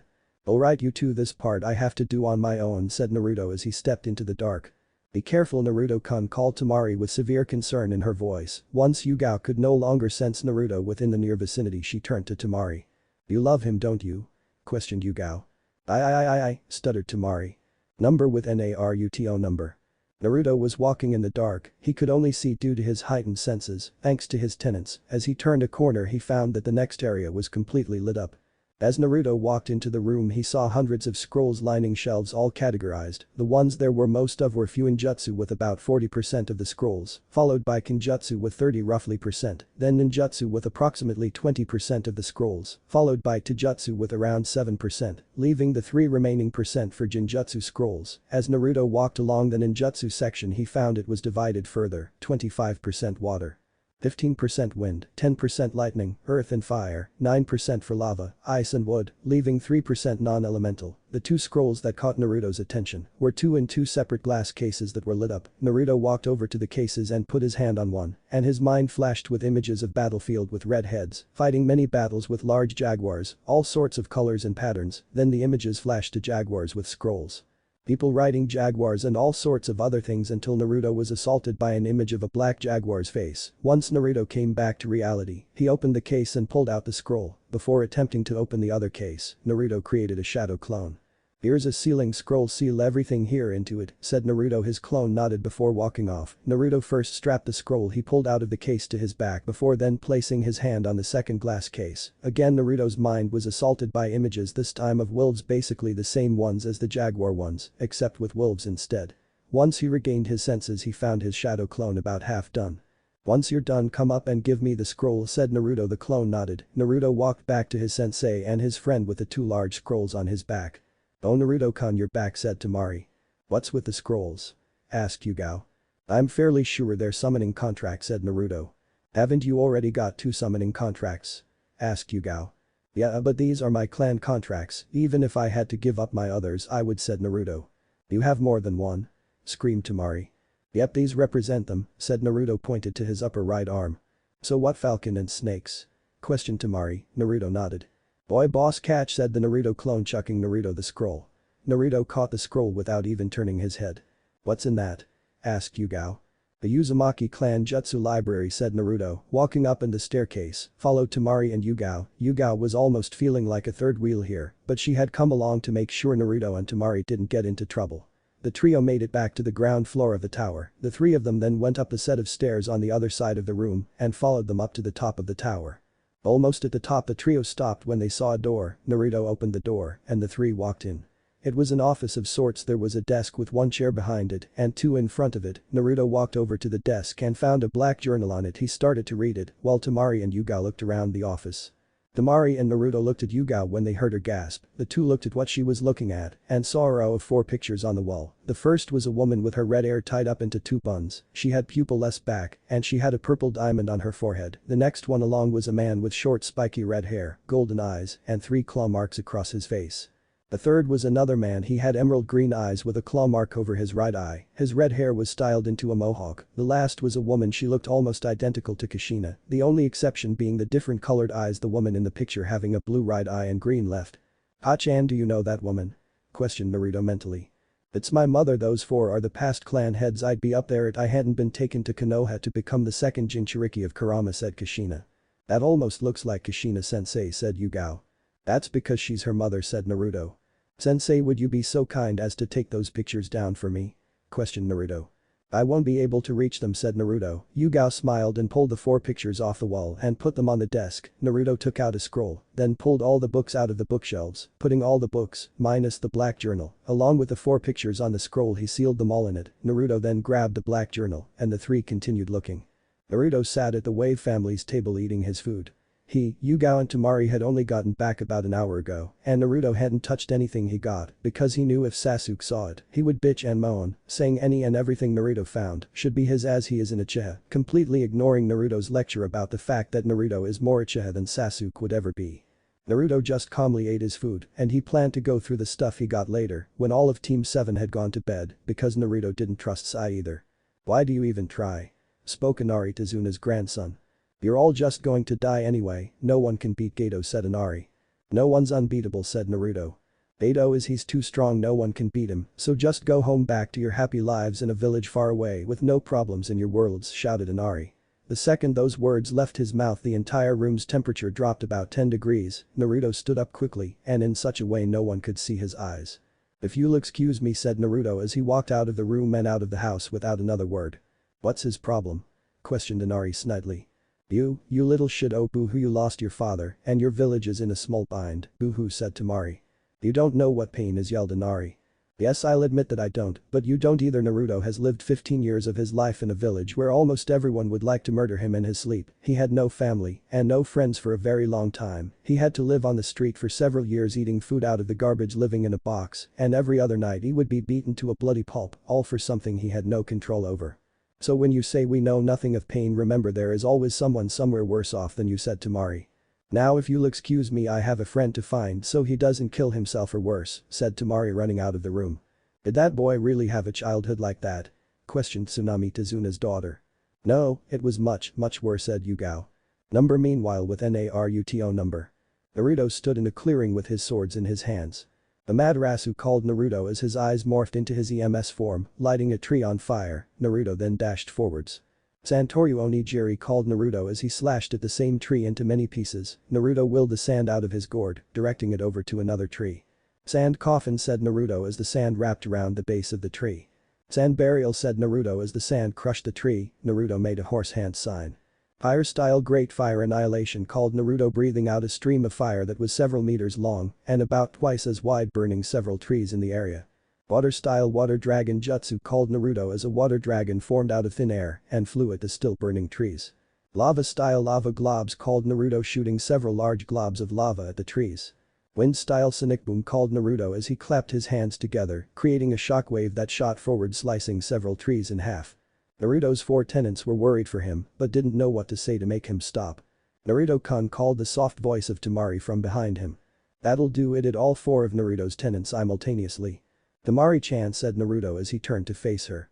"Naruto-kun, calm down," said Temari, dropping from the tree she was standing in. Naruto took a couple of deep breaths before smiling at Temari, who smiled back. Naruto then sat down under a nearby tree. Temari sat down next to him before leaning on his shoulder. "Remember when we first met?" said Naruto, looking up at the stars. "Yeah," said Temari. "Number FLASHBACK number." The 5-year-old Naruto was walking into Suna with trying to hide behind the Hokage's legs. As he walked, Naruto and Hiruzen were flanked by a few Jonin ninja. They all walked past Suna's gates to see a man with auburn hair and black eyes. He wore a simple black jacket and pants with mesh armor underneath. Naruto looked at the 3 children next to the man. The girl among the trio had sunny blonde hair tied into 2 pigtails. She had teal eyes and wore a lilac-colored shirt and white pants. The second child was a boy. He wore a suit that made him greatly resemble a cat. He had black eyes, but Naruto couldn't see the boy's hair. The last boy had red hair, cyan eyes and black rings around his eyes. He wore black pants and a light green coat. Naruto retreated further behind the Hokage as the man in front of them looked at him. "Hokage, don't know who is this?" asked the man in a genially curious tone of voice. I apologize for not notifying you Kazuki Dono, this is Naruto Uzumaki said Hiruzen pointing to the child. The four people in front them looked at Naruto with a studying gaze, while Naruto shrunk under their gaze. The red-haired boy walked up to Naruto. Hello, my name is Gaara said the boy. Hello said Naruto timidly. You want to comply with me? Asked Gaara. Naruto looked at the red-haired boy who was smiling. Okay said Naruto following Gaara. The other two children followed after them as well. The four children wailed to a nearby park once their Gaara turned to Naruto. So what do you want to play? Asked Gaara. I don't know any game said Naruto. Why not? Asked the girl confused. I've never played with any other kids muttered Naruto. Alright, how about hide and seek said Gaara. Naruto looked confused. Basically one person counts to a number while the rest hide. Once the counter finishes counting they look for the hiding people said the girl. The last person hidden wins and the first to get found then becomes the counter said the boy. Oh okay sounds good said Naruto. Great said Gaara. Boundaries? Questioned the older boy. Stay inside the park said Gaara. How far are we counting? Asked the girl. How about 20 said Gaara. The children nodded. I'll count said Gaara turning around and shutting his eyes. 1, 2, 3 said Gaara. The two other kids were already running off to find a hiding spot. Naruto just hid behind a bush. The four children played several games for hours. Naruto found out the girl's name was Temari and the boy's name was Kankuro and those two along with Gaara were siblings.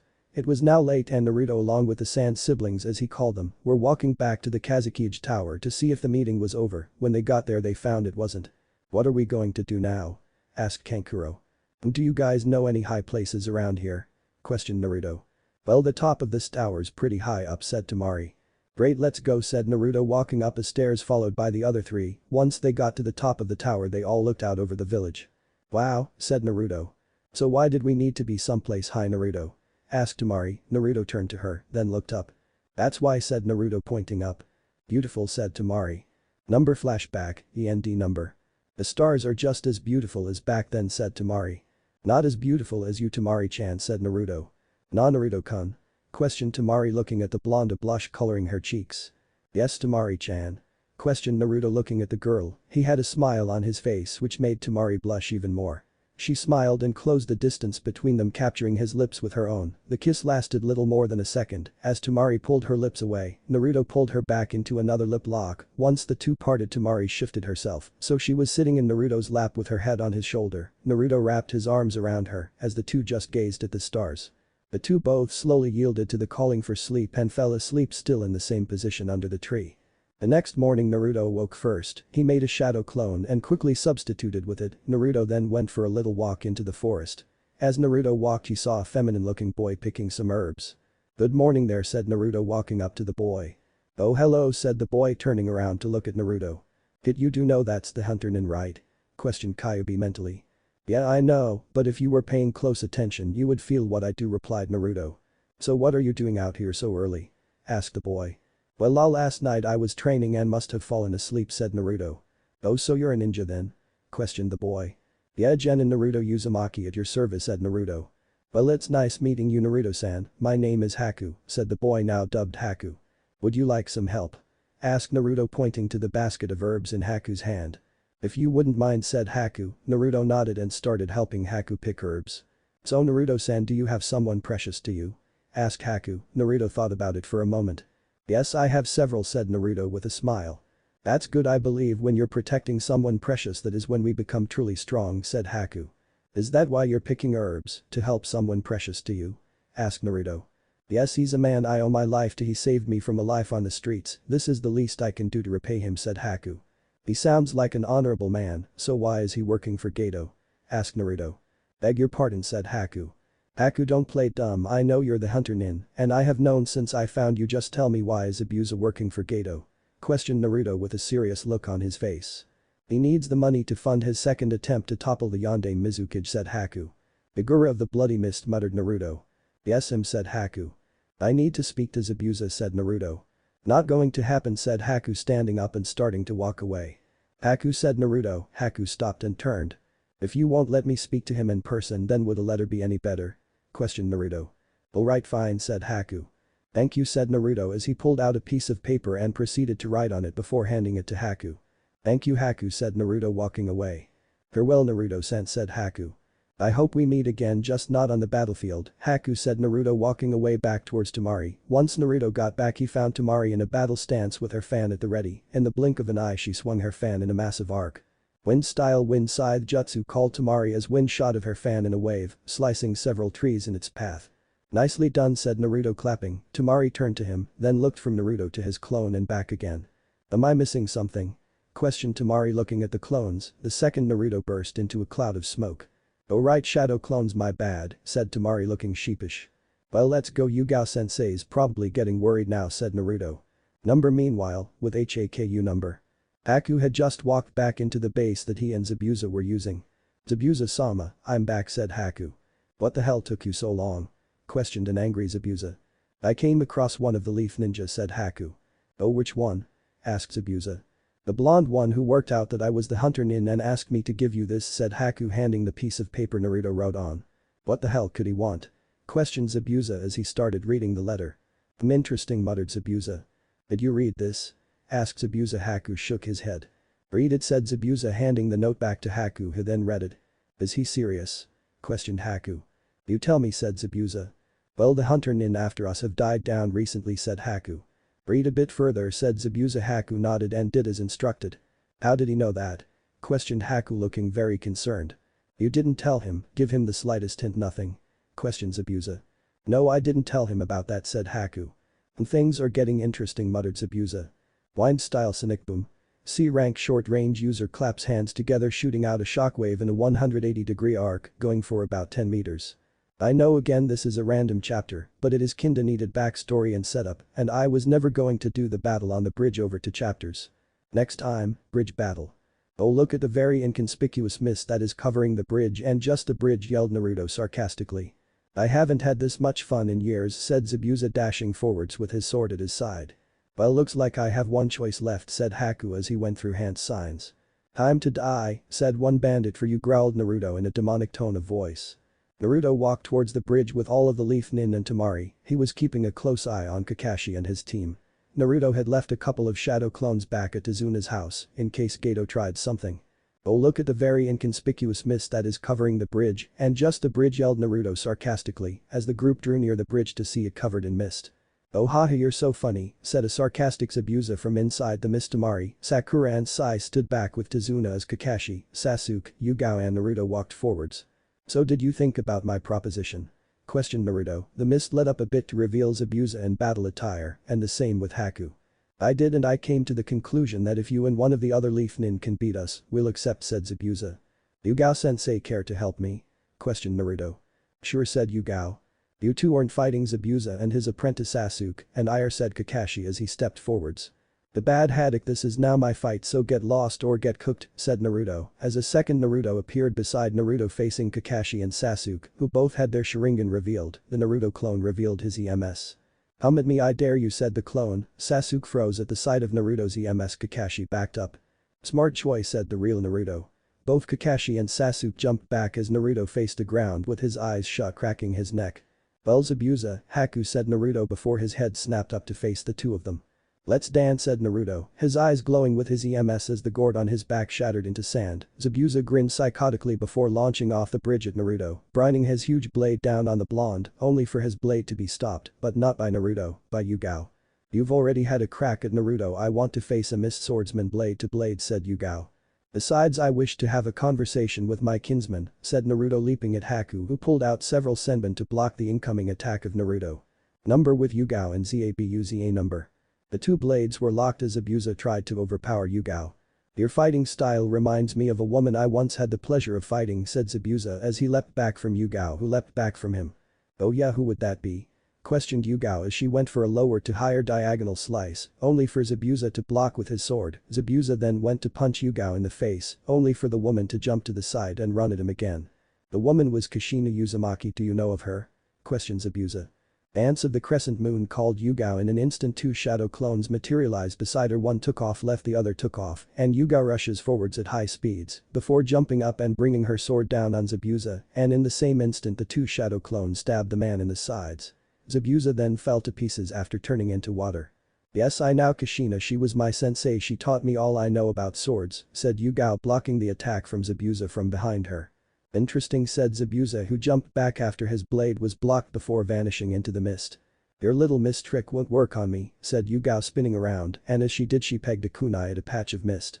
Fuck, that hurt, growled Zabuza as he came back into view with a cut on his shoulder. I hate sensor ninja, muttered Zabuza, going thought some hand signs, as did Yugao. Water-style water dragon jutsu, called Yugao and Zabuza. Milliseconds apart, a pair of water dragons formed and lunged at each other, cancelling each other out. Black Dance of the Full Moon, called Yugao as 4 shadow clones appeared beside her. One took off, 2 behind Zabuza, 2 taking each side of him, and then 1 in front of him. Zabuza was confused slightly from the technique. The 4 Yugao clones started to run. They ran in a circle around Zabuza. They ran so fast that they became a blur, and a split second after that Zabuza was getting slashed at. The Yugao clones ran in circles, then darted into the center, cutting at Zabuza as they went. Zabuza used his blade to block but was still getting cuts, then it just stopped. He looked up and saw all the clones gone. Zabuza's instincts told him to move. Damn good thing her followed his instincts, because just after he rolled to his left, Yugao's sword landed where his head was previously.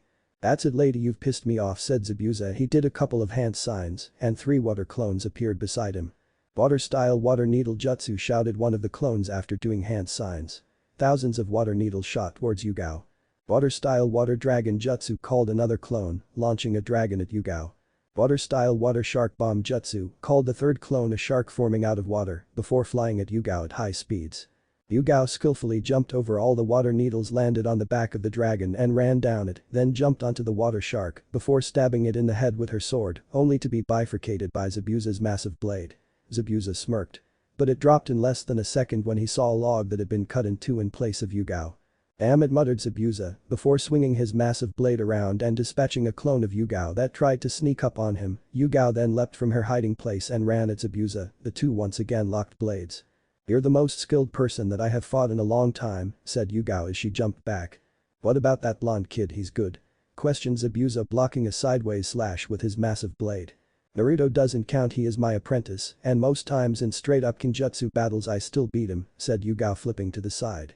Right then, said Zabuza, jumping back a bit. The 2 once again lunged at each other, looking for an opportunity to gain the upper hand. Zabuza brought his sword down on Yugao, who spun to the side and went to stab Zabuza, only to discover that the Zabuza in front of her was a clone. Yugao was split down the center by Zabuza, only to discover that she was merely a shadow clone. Water-style twin water dragon jutsu, called Yugao as 2 water dragons formed out of the river, going under the bridge that flew at Zabuza, who ran forwards and slid under the 2 dragons as they crashed on the bridge behind him. Zabuza then had to roll to the side to avoid another attack to his head. Zabuza jumped to his feet to avoid the barrage of shuriken that is where he had been laying. Zabuza then charged at Yugao, hacking and slashing at her. She blocked most of the attacks but was still getting hit every once in a while, leaving her arms and legs with some shallow cuts on them. Nicely done, said Yugao as she held her sword in a defensive stance. Zabuza smirked. I haven't had this much fun in years, said Zabuza, dashing forwards with his sword at his side, stopping just in front of Yugao and attempting an upwards diagonal slash, only for Yugao to get a foot in the hole in Zabuza's sword and knocking it out of his grip before she then grabbed his wrist, turned him around and held a blade at his throat. Zabuza had been disarmed and was now facing away from Yugao, with one hand held by hers and a sword at his throat. Do you yield? Questioned Yugao. Before Zabuza could answer, everyone heard clapping and Haku with Naruto appeared beside the 2 jonin. Number with Naruto and Haku a few moments. PRIOR number. Naruto ran at Haku, who had 2 senbon out to defend himself with Naruto's sand, followed him closely. Naruto quickly drew Shadow Star as he blocked several senbon lobbed at him by Haku. Did Zabuza show you the letter? Questioned Naruto as he sliced the senbon in 2. Yes, were you telling the truth? Questioned Haku as he jumped back from a downward slash from Naruto's katana. I know I have Yuki blood in my veins, said Naruto, neglecting to inform Haku of the fact that Kushina told him she was part Yuki and therefore so was he. So I do still have some actual family in this world, muttered Haku as he lobbed several senbon at Naruto, only for the senbon to be blocked by Naruto's sand. 1,000 flying water needles of death, called Haku as 1,000 senbon formed of water and flew at Naruto. Naruto's sand formed a dome around him and the sand turned slightly red as the needles hit it, they turned into steam. What the? Questioned Haku as he jumped back as the sand returned to its brown color, then fell to the ground. You like? Questioned Naruto as he leapt forwards with his sword above his head. Ice dome, called Haku after performing hand signs. A dome of ice formed and protected Haku from Naruto's downward slash. Interesting, let's see how you handle this, said Naruto, sheathing his sword. Striking shadow snakes, called Naruto as he pointed his left hand at Haku, about 5 snakes, then shot out of the boy's sleeve and went towards Haku, who threw senbon into the open mouths of the snakes and rolled out of the way of the attack. Uzumaki R-chain web, called Naruto as chains shot out of his back and turned into the ground, shooting out just in front of Haku, creating a web-like pattern around Haku. Haku made a hand sign and what looked like a mirror of ice formed, and Haku leapt into it before he could be crushed by the Chan web. Naruto ducked under the kick that came from Haku, who appeared out of another ice mirror behind Naruto then launched a kick at Haku's gut, only for Haku to crack and then shatter into ice. Mice clone, interesting, said Naruto, turning back to face the real Haku. Well, looks like I have one choice left, said Haku as he went through hand signs. Demonic mirroring ice crystals, called Haku as 21 ice mirrors formed around Naruto, 12 at ground level, 8 above that, and then one on top facing down. Haku then jumped into one of the mirrors. This looks interesting, said Naruto. In the blink of an eye, Haku launched out of a mirror, threw about 10 senbon at Naruto, and was back in another mirror. It was only then that Haku noticed no senbon in Naruto's skin. It's very hard to get past my sand. I won't say impossible, but I will say very hard, said Naruto from behind his sand wall. Haku growled. This jutsu had always been his ace in the hole. Well, it's ice, let's see how fire dose, muttered Naruto going through hand signs. Fire style fireball jutsu, called Naruto as he breathed a reasonable size fireball out it, then flew towards Haku's mirrors where it exploded. Nice try, but this ice is almost impossible to melt, said Haku, taking slightly deeper breaths than normal. Chakra exhausting from the looks of it, thought Naruto. Fine, let's try a little bit hotter fire, said Naruto, creating a horse hand sign. Fire style great fire annihilation, called Naruto as he breathed out a continuous line of fire that was about 2 meters wide that flew towards Haku's ice mirrors. Haku stopped his technique and jumped away from the wall of fire. Naruto sighed and stopped his technique. He was hoping to test the ice mirror some more, but that would have to wait. Naruto waited for Haku to make the next move. He didn't have to wait long as 10 senbon came flying at the mostly blonde boy. Naruto ducked under the projectiles. Ice-style ice dragon jutsu, called Naruto after completing hand signs. A dragon of ice formed and flew at Haku, who jumped back just as the dragon hit the bridge. You can use ice. Almost screamed Haku. Ice-style frost breath, said Naruto as he breathed out a cloud of sparkling something. Haku didn't know what it was, so he decided running from it was the best, and so he did. Haku leapt to the side as Naruto's attack passed him. Before Naruto's knee hit him in the chest, Haku was sent back several meters from the force of the knee. Haku stood up shakily and immediately coughed up some blood. Haku ducked under a punch and went to grab Naruto's wrist, only for his hand to be stopped by Naruto's sand, which then wrapped around him. Haku jumped back, slicing at Naruto's sand with a kunai. The sand fell back to the ground before retreating to Naruto. Naruto then willed the sand forwards, trying to catch Haku, who was too exhausted to dodge. Haku's leg was caught by the sand. Sand coffin, said Naruto as his sand curled up Haku's leg and covered his entire being. Yield, Haku, or you will die, and I don't want the blood of my own kinsman on my hands, said Naruto. Haku nodded, and Naruto's sand receded from Haku. The duo then heard clapping from the end of the bridge and quickly jumped back to their sensei. Once they landed, they saw Yugao holding one of Zabuza's hands out to the side while holding her blade to his throat. Yes, kill him, called a voice from the end of the bridge. Beto, growled Zabuza. Yugao lowered her blade from his throat. Naruto stomped on Zabuza's blade, flicking it up into his hands before then lobbing it to Zabuza. Thanks, kid, said Zabuza. Naruto nodded. The mist cleared up to reveal several hundred bandits standing in front of him. Damn it, why aren't you killing each other, growled Gato. Ugh, no matter, my friends here were all hired for the same price as you, Zabuza, and they'll have a lot more success than you have, said Gato, laughing a maniacal laugh. The 4 ninja on the bridge growled, but Naruto stepped forwards. Bandits are mine, you can have, Gato, said Naruto. Kill the men, bring me the woman, ordered Gato, grinning. The bandits stepped forwards with perverted smirks on their faces. Time to die, said one bandit. For you, growled Naruto in a demonic tone of voice before creating a single hand sign.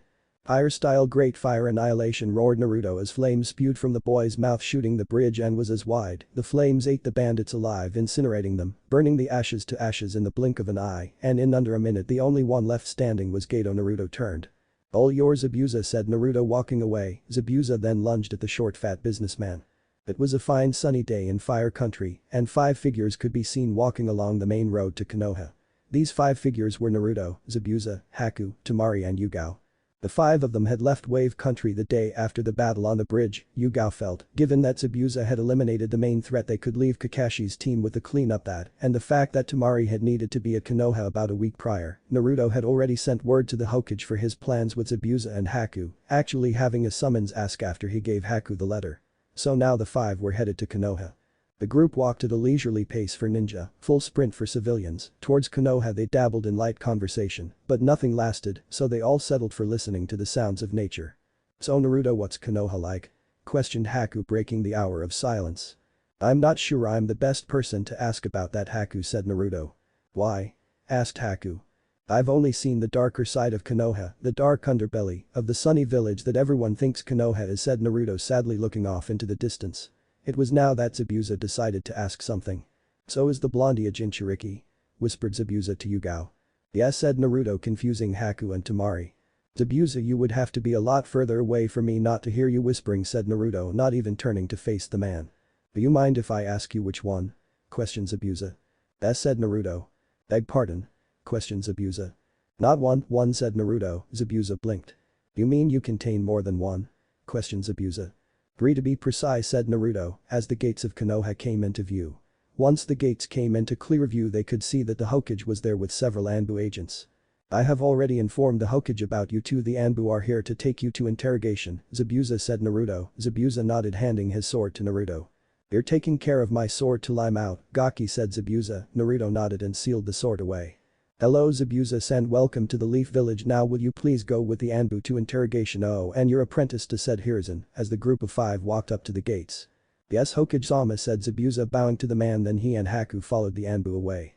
"Only you Naruto could change the heart of an enemy in their territory," said Hiruzen. "What can I say?" questioned Naruto, shrugging.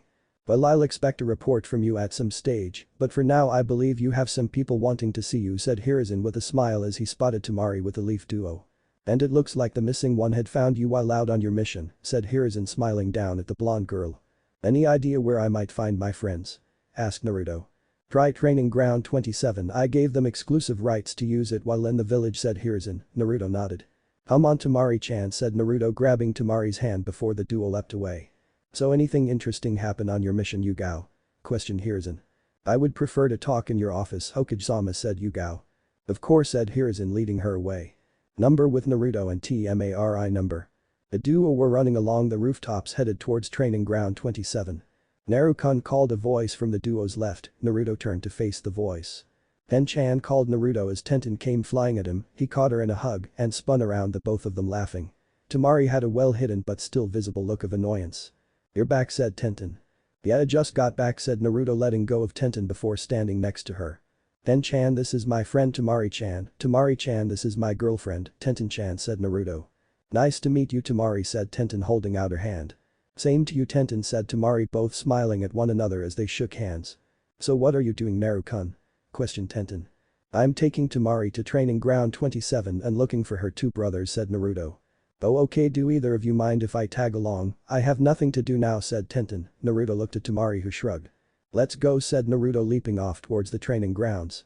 Within a few moments the trio reached the training grounds. "Oh wait, the Hokage gave us exclusive rights to use this training ground," spoke a voice of a boy who was facing away while controlling a puppet. "What, not even a hello first, Kankuro, just a fuck off, gee, and here I thought we were friends," said Naruto in a jesting tone. "Naruto?" questioned the boy, turning to look at him. "What, you forgot what I look like? Geez, you're hopeless," muttered Naruto. "It's been a while, Naruto," said another voice from off to the side. "Indeed it is, Gaara," said Naruto, turning to face the red-haired boy who was smiling at him. "Geez Naruto, it is you, how's things?" questioned Kankuro. "Yeah, not too bad, you?" questioned Naruto as the trio of boys walked away, leaving Tenten and Temari alone. "So Tenten," started Temari. "Yeah?" questioned Tenten, looking at Temari, already guessing what she was going to ask. "How long have you and Naruto been dating?"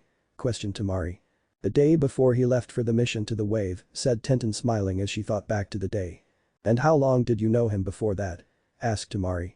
"Well, I knew him since he was born, basically, as we were in the same orphanage, but then he got kicked out at the age of 4 and I didn't see him again till he entered the academy as Sasuke Uchiha tried to fight Naruto only to have his ass handed to him on a silver platter," said Tenten. "Ah, so that's why Mr. Short, Dark and Brooding was glaring at Naruto," muttered Temari.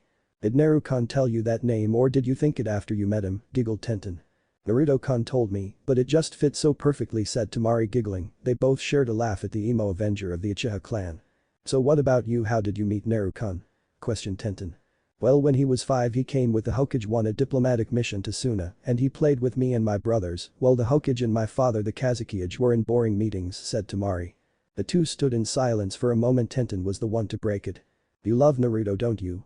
Questioned Tenten. Yes, I do, said Tamari. Tell him, said Tenten, looking at the older blonde girl. But what about you and him? Questioned Tamari. 3 letters CRA, said Tenten. Really, Naruto-kun's on the CRA? Questioned Tamari.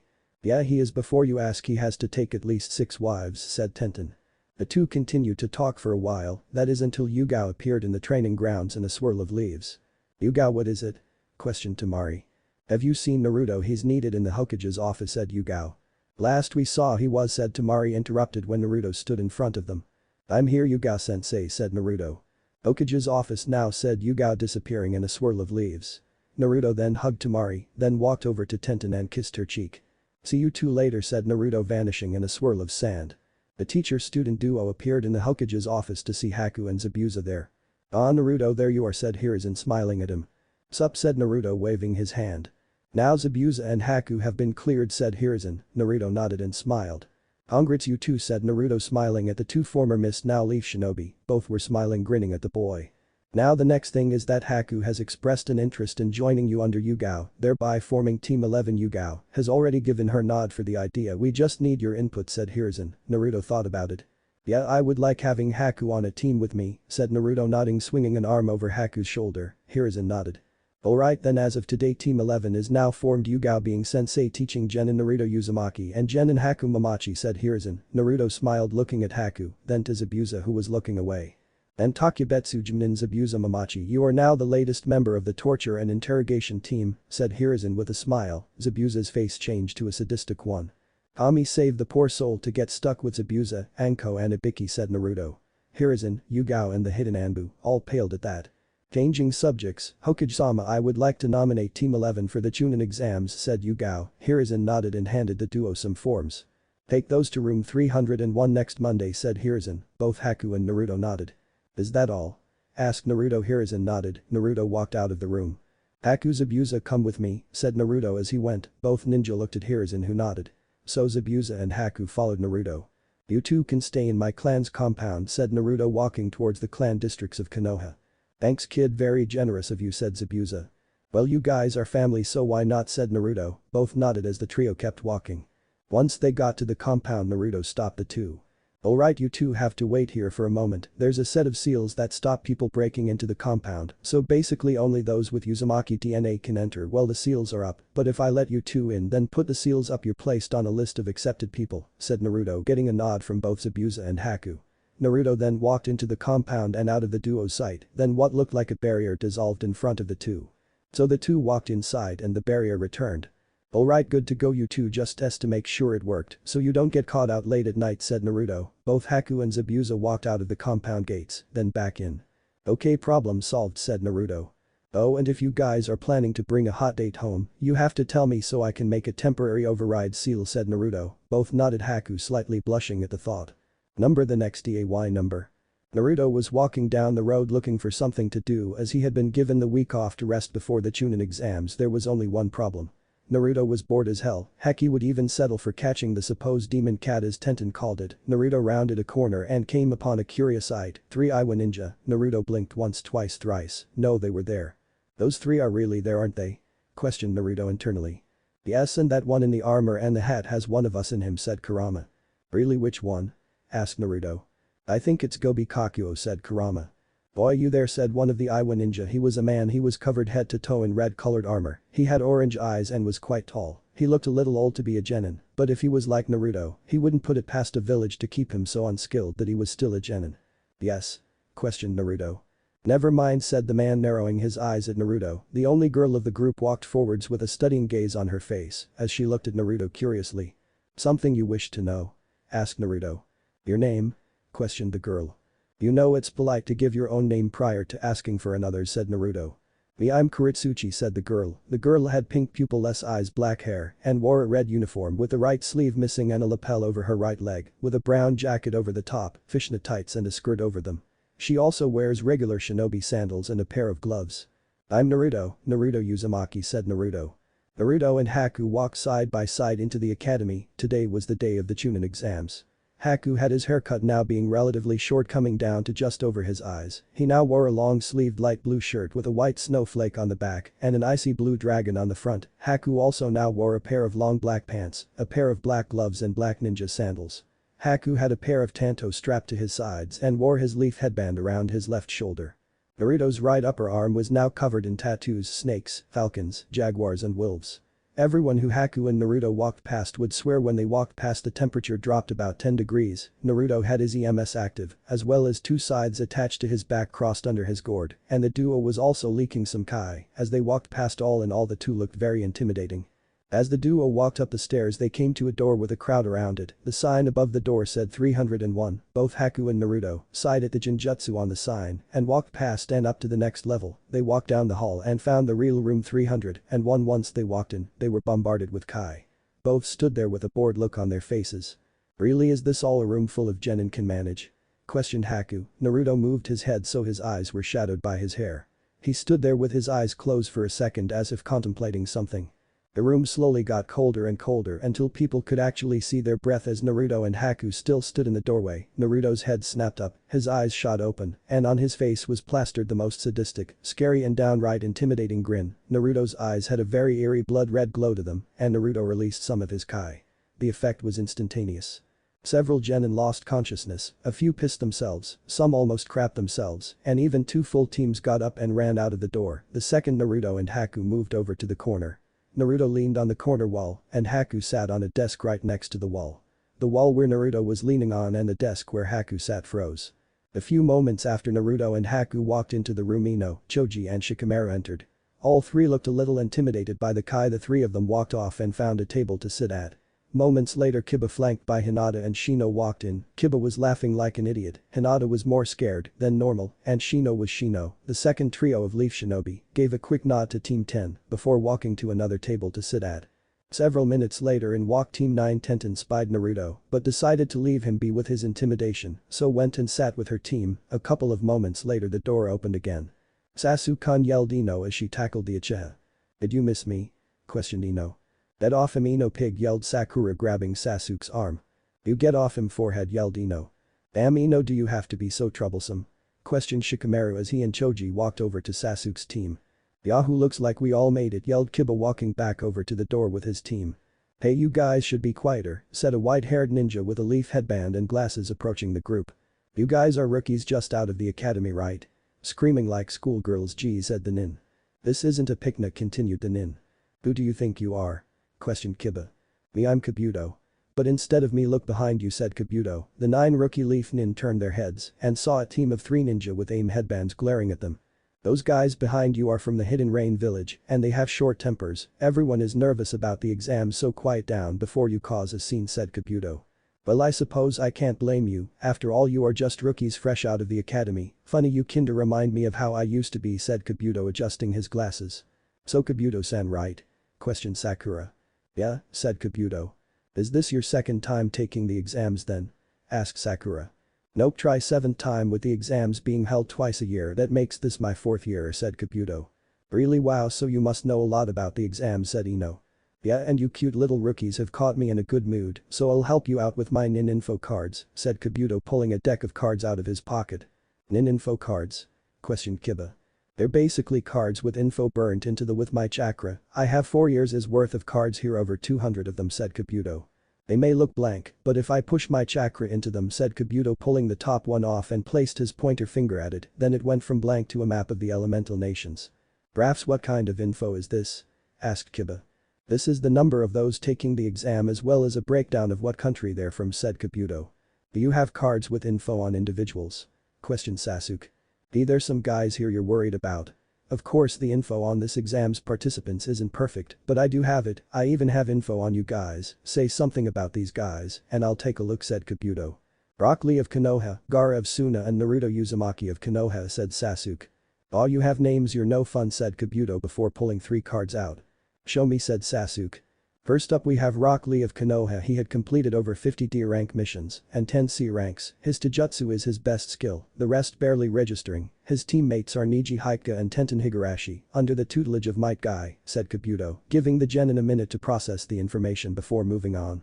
Next we have Gaara of Suna. He has completed 30 C ranks, 2 B ranks, and even an A rank mission. His skills are unknown. His teammates are his sister Tamari and brother Kankuro, but most surprisingly, he has never returned from a mission with so much as a scratch, said Kabuto, drawing a gasp from the genin in front of him. Finally we have Naruto. Uzumaki Kano has frozen Tri-Blade in the bingo books as a B rank nin with an approach with caution warning. He's completed 37 C rank missions, 3 B ranks and an A rank, specializes in ninjutsu, kenjutsu and fuinjutsu, uses 3 swords for his kenjutsu. Ninjutsu he has been seen using several advanced natures, them being lava and ice, as a summoning contract with the snakes and falcons, carries a gourd full of sand for the use of sand-based ninjutsu. And his fuinjutsu skills rival that of the Yondaime Hokage, since the age of 5 hasn't received so much as a scratch from anyone, has been taught by Konoha's snake mistress Anko Mitarashi and the lunar shadow Yugao Yazuki, and his teammate is Haku Mamachi, said Kabuto. Naruto in the corner smirked when he heard the information, surprised he was in the bingo book. There's no way that's true, shouted Sakura. Believe what you want, but that's what I have gathered on him, but most of that's straight from the bingo book, said Kabuto. Anyway, the leaf, sand, stone, grass, waterfall, rain and sound, many outstanding genin from a variety of villages are here to take the exam. The Hidden Sound village is small, just created last year, so there isn't much info, but the rest of the villages are filled with talented youngsters, said Kabuto. At that moment a ninja jumped into the air before throwing 2 kunai at Kabuto, who jumped back a bit before another ninja appeared behind Kabuto punching at his head, missing as Kabuto jumped back. Again, after a few seconds Kabuto's glasses cracked. Interesting, he missed, but Kabuto's glasses still cracked and Kabuto saw it coming too. He thinks we're all dumb as dog shit and he smells like snakes and not like Anko-sensei, but different snakes, Naruto thought to himself before anything else could be done. A giant sword came flying out of the air, embedding itself in the wall behind Kabuto. No fighting without permission. If you are caught fighting without permission you will be failed, said a man appearing on the hilt of the giant blade. Nice to see you again, Zabuza, said Naruto with a smirk. Aki, said Zabuza looking at Naruto. At that moment a large puff of smoke formed at the front of the room. Shut up, you worthless shitheads, yelled a man appearing at the front of the room with about 20 others next to him. And I thank you all for waiting. I am Ibiki Marino, the proctor for the first stage of the Chunin exams, and what my associate at the back says is true. You are not allowed to fight unless you have permission from the proctors of the exam, and even if you do you are not allowed to use lethal force, said Ibiki. Now each of you will be given one of these tabs and sit at the seat assigned to you, and after everyone is seated, we'll hand out the test, said Ibiki. A few moments later everyone was seated. Naruto ended up sitting between Tamari and Kuretsuchi. Now before we hand out the tests I will explain the rules, and you are to ask no questions, said Ibiki. Firstly, you all start off with 10 points, and the test works on a subtraction system. You get say 3 wrong, you still have 7 points. Secondly, this is a team test. Whether you pass or fail will be determined by your overall team score. Thirdly, anyone caught cheating will have 2 points subtracted from their score, and lastly those who lose all their points during the test will be failed along with their 2 teammates, said Ibiki with a smirk as his assistants handed out the tests. There will be a total of 10 questions. The 10th question will not be given until 5 minutes before the test is over, said Ibiki.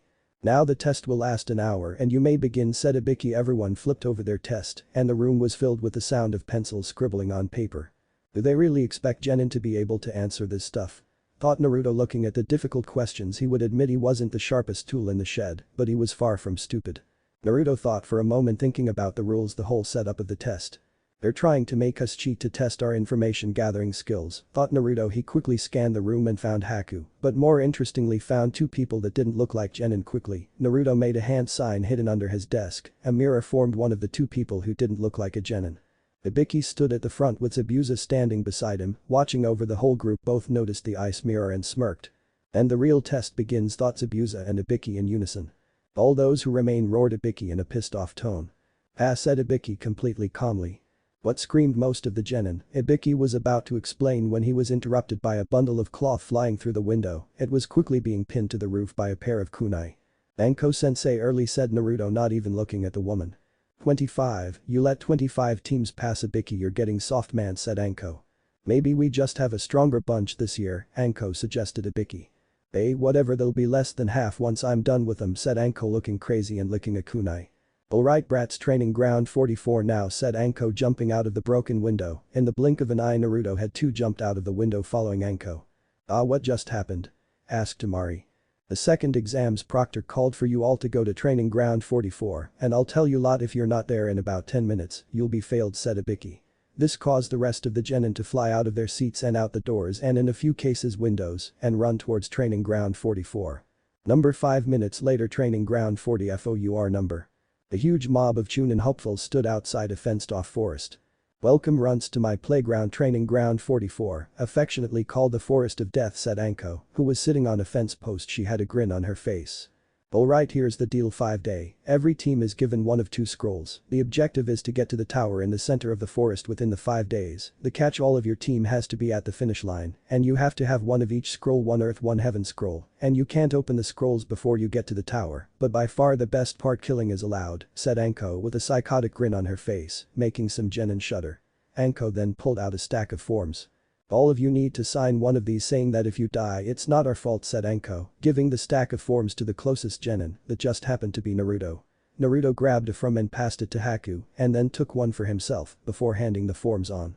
"Once your team has signed them, come up to the tents and get a scroll and the number of the gate you'll be entering from," said Anko. Just as Naruto and Haku had finished signing their forms, the duo then approached the tent to find 2 Chunin inside. They handed in their forms and were given a heaven scroll and a piece of paper marked 32. Naruto handed Haku the scroll. Just as the duo went to step out of the tent, Naruto tripped Haku, thus Haku fell to the ground, dropping their scroll. "Geez Haku, you're such a klutz," said Naruto stepping forwards.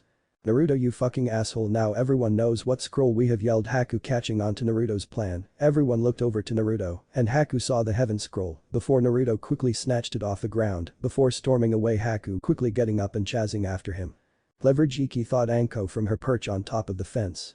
"Smart ass," muttered Zabuza, who was watching from a nearby tree. "What a dope," said Sasuke, going back to signing his form.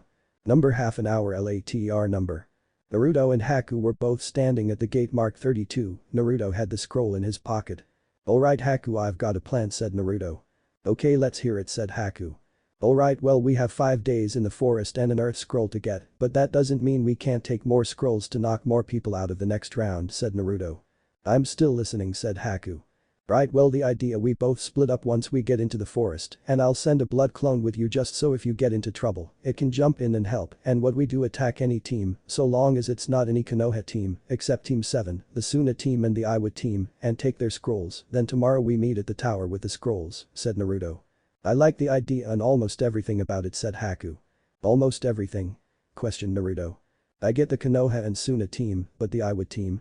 asked Haku. "Two things: one is a jinchuuriki, so he'll be very hard to beat, and second, I want to see them in the next round. They have my interest," said Naruto. "Are you sure it's all of them and not just the girl?" asked Haku in a jesting tone. Naruto choked, then coughed and spluttered. "Yes, well, so what do you think of the plan?" questioned a slightly blushing Naruto. "It'll work," said Haku. "Good," said Naruto as the gate swung open. Naruto and Haku both entered the forest. Naruto cut his hand before making a hand sign. Blood clone jutsu, called Naruto as blood poured out of his injured hand and created an exact replica of him. "Right, I'll leave you here, Haku, and I'll see you at the tower tomorrow morning," said Naruto, getting a nod from Haku before jumping off. "You know the plan, yes?" asked Haku to the Naruto clone. "Yeah," said the clone. "Good, stay back and out of sight," said Haku, jumping off in another direction to Naruto, Naruto's blood clone following closely behind. Number with HAKU number. Haku ran through the forest looking for teams to take scrolls from. Haku ran for hours finding nothing. As the sun passed the middle of the sky, Haku found a team with aim headbands taking a rest while still keeping a vigilante watch. Haku was watching the trio form a branch high above the trio. In one fluid motion, Haku pulled out a small number of senbon and with perfect aim, threw them, hitting all 3 aim genin in the back and pressure points, knocking them unconscious. In one swift movement, Haku was on the ground searching through the genin's pockets looking for a scroll. Haku found an earth scroll in the second genin's back pocket. Haku pocketed it and leapt away looking for another team. A couple of hours passed as Haku ran through the forest. Haku had stopped to take a break and was just about to leave when a kunai embedded itself right in front of the ice user. "Who's there?" asked Haku into the darkness of the forest. "Hand over you scroll and we'll let you live," said a voice from the trees above Haku. "Come and get it," said Haku as he formed an unusual hand sign creating an ice mirror. Haku then jumped into the mirror. Above in the trees, 3 genin with Kusa headbands looked down at the scene. "Where the hell did he go?"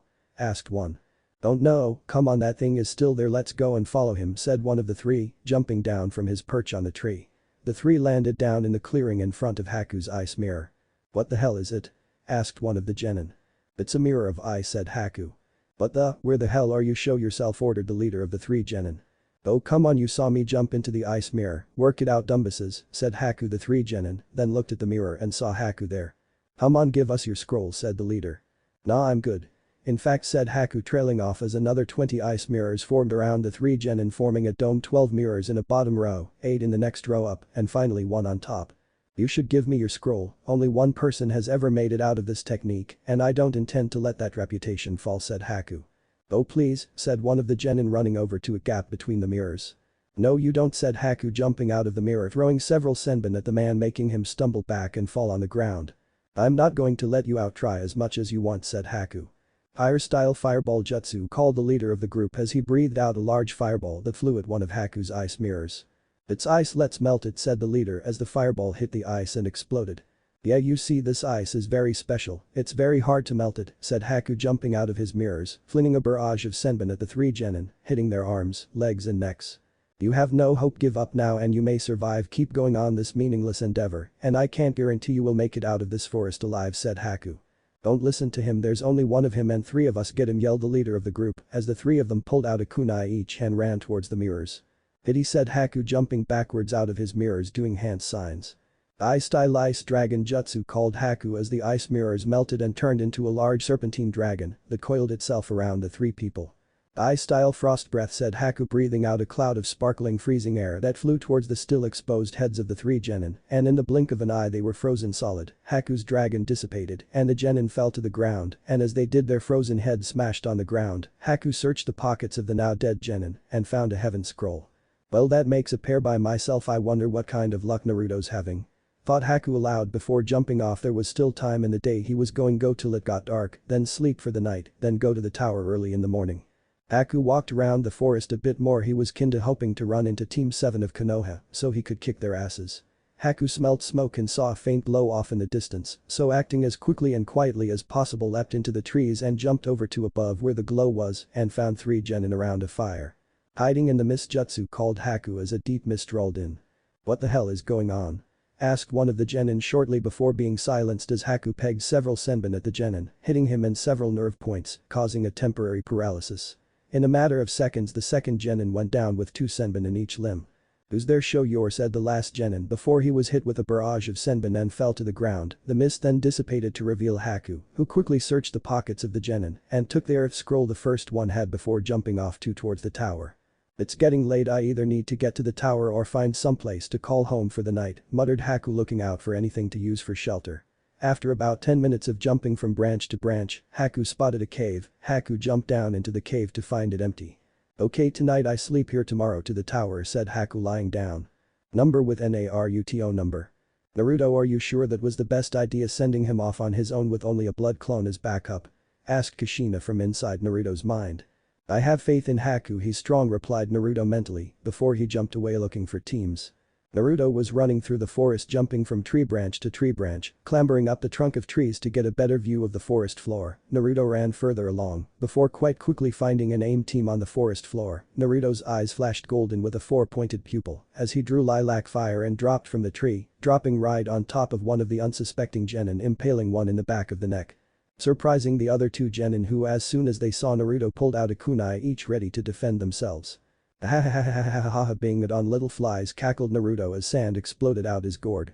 The 2 genin ran at Naruto wanting to avenge their teammate. Both went to slash at the cackling blonde retard, only to find that their attacks were blocked by sand. Naruto continued to cackle as he stood still, all the while the 2 genin continued to hack and slash at Naruto.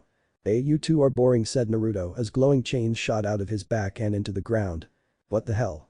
questioned one of the genin before one of the chains shot out of the ground in front of him and wrapped around his wrist, pulling him to the ground. Before the second one could even say a word, the top half of his head was sliced off courtesy of Naruto's sword. As the final genin lay there helpless, Naruto looked at him with a psychotic look on his face before his eyes morphed into a blood red and black eye, revealing Naruto's eternal Mangekyo Sharingan. "Any last words, worm?" questioned the psycho blonde retard. The man didn't have time to respond as Naruto uttered the last word the other genin would hear. "Amaterasu," said Naruto, and the genin was engulfed in black fire. With the lives of the 3 genin taken, Naruto slipped out of his psychotic state and began to search for the scroll. Naruto searched the genin he impaled and found nothing, nothing at all, just nothing. The second Naruto had the same amount of luck finding the scroll the second one had, squat. Damn it, I must have torched the scroll, muttered Naruto looking at the pile of ashes. Well, hello, what do we have here? Questioned Naruto as he knelt down by the ashes as he saw a cylindrical object. Naruto pulled out a scroll, a heaven scroll to be precise. Damn, another heaven one, muttered Naruto as he pocketed the scroll and moved on to his next unfortunate victims.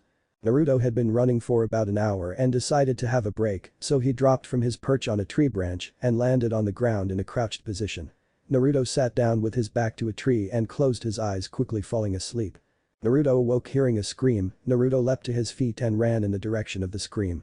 Naruto jumped from branch to branch, quickly coming across a slightly disturbing scene. He saw a bear, a red-haired girl, who was backed up to a tree, and a pair of mutilated corpses. The bear was stalking over to the girl. Naruto, without even thinking, drew one of his scythes and threw himself between the girl and the bear, blocking a clawed swipe in the process. The claws connecting with the metal of the scythe created a loud clanging sound. Naruto in the blink of an eye swung the scythe around, and as he did it caught fire. The flaming scythe slid straight through the bear, bifurcating it. As the top half of the bear slid off the bottom half, Naruto turned to the girl behind him. The scroll is in his pocket, please leave me be, begged the girl, holding her hands in a defensive position. Naruto took one of the girl's shaking hands in his own. The girl looked up at him. She had medium-length red hair that was spiky on one side, while flat and tame on the other. She had red eyes that matched her hair and wore purple glasses to complement her purple outfit. "Are you okay?" asked Naruto. The girl looked at him curiously for a moment. "I told you the scroll is off," she said, interrupted by Naruto. "Yes, I heard you the first time, but I'm asking you, the girl with pretty red hair, are you alright?" asked Naruto. The girl blushed at the compliment. "I guess a little shaken, but that's it," said the girl. "But so you're alright to travel?" asked Naruto. The girl nodded. "Great," said Naruto, gently pulling the girl to her feet. "You got a name, or do I just call you Ms. Pretty Redhead?" asked Naruto. The girl muttered something, but Naruto didn't hear what she said. "Sorry, I didn't quite catch that," said Naruto. "Karen, my name is Karen," said the now dubbed Karen. "Pretty name for an equally pretty girl," said Naruto with a foxy grin, making Karen blush. Luckily for her, Naruto had his eyes shut. What about you, what's your name?" asked Karen. "Me, I'm Naruto Uzumaki," said the grinning blonde redhead. Naruto quickly walked over to the downed genin, which Karen said had a scroll, and lo and behold, an earth scroll awaited him. Naruto pocketed the scroll and walked to the edge of the clearing. "Well, come on, Karen-chan, I ain't leaving you here," said Naruto. "Really?" questioned Karen, not believing a boy from another village no less was going to protect her. "Yep, come on, you're coming with me to the tower," said Naruto as he held his hand out to the girl. Karen walked up and gingerly took his hand. He squeezed her hand reassuringly and smiled at her, again making her blush. She then cracked a small smile of her own. The duo then jumped off into the tree branches. After about an hour of running around, Naruto decided to take a break for Karen's sake. She was tired, he could tell, and as much as she wanted to deny it, she knew it was true, so the two of them stopped in a clearing. Naruto closed his eyes and leaned back on a tree as Karen sat on the ground panting. Before either could rest, however, a kunai was flung at Naruto. "Naruto-kun," screamed Karen as the lethal projectile neared the blonde redhead, who without even opening his eyes, plucked the kunai out of the air. "Give us your scrolls and the girl, and we'll let you live," said a voice from the shadows of a nearby tree. Karen looked around, she could sense 9 present chakra signatures. "Are the 9 of you going to come out and fight, or do I need to destroy this section of the forest to get you all?" questioned Naruto, pushing his back off the tree, and as he did he pegged the kunai off in a random direction. Throughout the entire clearing a sickening squelch sound could be heard. "Sorry, make that 8," said Naruto as sand started to pour out of his gourd. "Damn you," screamed one of the genin, leaping at Naruto from his previous perch in a tree. Now this is too easy," gloated Naruto as the sand shot off the ground, grabbing hold of the genin by his ankles and his neck. The next thing anyone knew, a sickening crunch was heard and the genin was literally snapped in two. As the blood poured out of the two halves of the former genin, the other 7 were all seeing red. All 7 genin jumped out of the trees at Naruto, several wielding kunai and others flashing through hand signs. Sand exploded out of Naruto's gourd and formed a dome around him. Several kunai slammed into the dome of sand only for nothing to happen. After about 3 seconds the genin jumped away and the sand fell away, revealing Naruto with his EMS active and 3 swords drawn. "Who's first?" questioned Naruto. 4 genin jumped at Naruto, 1 from each side, 1 from in front and 1 from behind. In an instant a clone of Naruto appeared behind him, standing back to back with the real Naruto, and the clone immediately went through hand signs. The real Naruto blocked a kunai slash at his midsection. "I style absolute zero," called the Naruto clone as he did. The temperature in the immediate area started to drop. Naruto the clone bolted over to Karen and in one swift movement picked her up and jumped into the trees, leaving the real Naruto in the clearing with the 7 genin. "What the hell?" questioned one of the genin. The temperature continued to drop. At him, yelled one of the genin running at Naruto, who jumped back onto a tree trunk. The temperature continued to drop. The 7 genin were slowing down, and before the genin could attack the Naruto again, their feet had been frozen to the ground. "What the hell?" screamed one of the genin, trying to move his feet. Naruto stood there watching the genin freeze when he became bored and bolted at the group, slashing 3 out of their icy prisons. "You shall serve as entertainment," said Naruto with a sickening grin on his face. The 3 freed genin shakily stood and pulled out a kunai each. "I," screamed one of the genin, charging at Naruto, aiming to stab him in the gut. "Snore," said Naruto, kicking the genin's hand, sending the kunai up into the air as Naruto deflected the other 2 kunai from the others, who had tried to sneak attack him. As this was going on, the 4 still frozen genin were getting more and more frozen. Naruto sheathed his katanas, deciding that he wasn't going to get any form of weapon fight from the 3 in front of him. One of the 3 free genin threw his kunai at Naruto, who plucked the weapon out of the air. The 3 genin ran at Naruto, who used his newly acquired kunai to cut 2 of his fingers on his left hand, confusing the charging genin. Naruto jumped over them as they got to him and quickly ran the bloody digits over his upper right arm, more spastically the wolf and jaguar tattoos. Summoning jutsu, called Naruto as 2 clouds of smoke erupted around him, and standing next to him were a bear-sized wolf and jaguar. "Ah, Naruto-sama, what can I do for you?" asked the wolf. "Possibly help liven up this fucking snore fest," said Naruto. The wolf and jaguar looked at the trio of very scared genin. "But pleasure," said the jaguar as it and the wolf pounced on one of the genin each. "Leaves you and me," said Naruto, pointing to the last genin, who was very scared. "You going to make a move?" questioned Naruto, drawing the genin's attention back to him. The genin shakily pulled out a kunai. "Boring," called Naruto as he did some quick hand signs. "Wood-style wood dragon jutsu," called Naruto, and as he did, a dragon made of wood shot out of the ground next to him.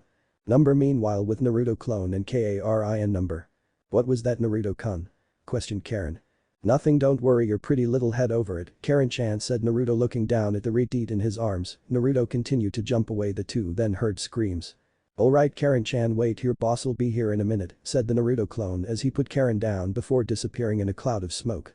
Naruto returned 20 minutes later with an additional 3 scrolls. As he landed in front of Karen, they both heard a girl scream. "Oh no, that's Kin," muttered Karen, turning to Naruto. "You know who that was?" questioned Naruto. Karen nodded. "Let's go," said Naruto.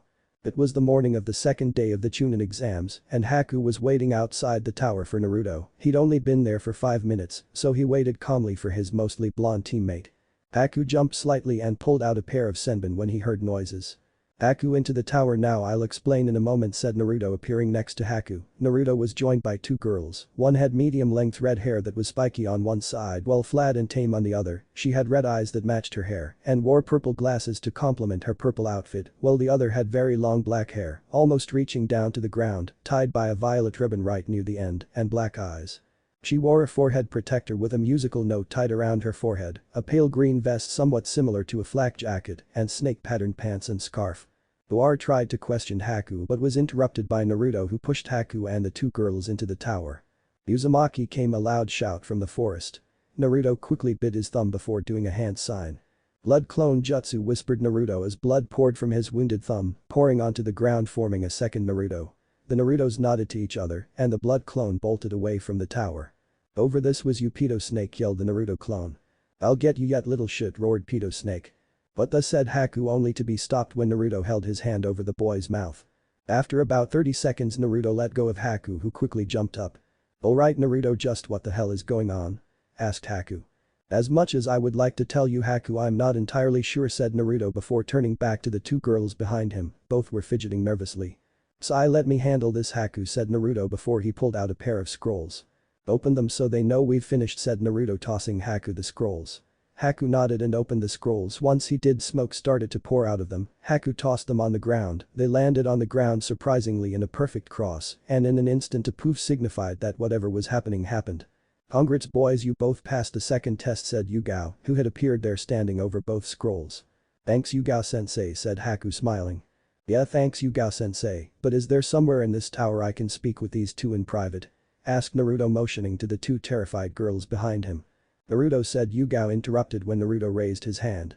"I'll tell you when I know," said Naruto. Yugao narrowed her eyes at her blonde student before nodding and leading him off to a room down a hallway. "Parent Kin," called Naruto. Both girls jumped and quickly ran after Naruto. Naruto, Kin, Karen and Yugao reached a room at the end of the hallway. "Yugao-sensei, can you please inform the Hokage I need to speak to him?" said Naruto. Yugao nodded before disappearing in a swirl of leaves. Naruto opened the door to the room and turned on the light. There was a table and 3 chairs in the room. Naruto flicked his head to the side telling both girls to enter the room. They did so but very cautiously. Once inside Naruto shut the door behind him. "Alright you two," said Naruto after a moment, drawing the attention of both girls to him. "Why yes," stuttered Karen. "Tell me why Orochimaru, of all people, was after you two in the forest," said Naruto, looking at both girls disbelieving. Silence. Naruto looked at the two of them. "Look, you have 2 options. You can tell me now and I will probably be able to do something to help you. Or you can wait and after I tell the Hokage about Orochimaru, he'll send Ibiki the proctor of the first exam and Anko the proctor of the second exam in here and they will get the information out of you more than likely through painful means if they have to," said Naruto, looking at the 2 girls in front of him. Again Naruto was only met with silence. "Kind, you want it to be difficult," said Naruto, standing up and walking towards the door. "Wait," said Kin just before Naruto placed his hand on the handle. "Yes," said Naruto, turning back around to face the 2 of them. "How do we know you can deliver?" questioned Kin. "You don't, but I can," said Naruto, a grin forming on his face. "I want you to assure us that you will help us. If you do, we will tell you everything," said Karen. Before Naruto could answer, there was a knock at the door. "Who is it?" asked Naruto. "It's me, the Hokage is here," said Yugao from the other side of the door. "Just in time," said Naruto, opening the door. The door shut behind him and Kin and Karen were left on their own for a few minutes. After about 5 minutes the door opened again to reveal Naruto. "I can agree to that if you allow the Hokage to be in the room when you spill what you know," said Naruto. Kin and Karen both looked at each other before nodding. They said yes, called Naruto out into the hallway after he did. An elderly man who gave off a powerful but yet grandfatherly aura walked into the room. "So these are the 2 you were talking about?" questioned Hiruzen. Naruto nodded as he closed the door. Both Naruto and Hiruzen looked at Kin and Karen expectantly. After a moment of silence Naruto spoke up.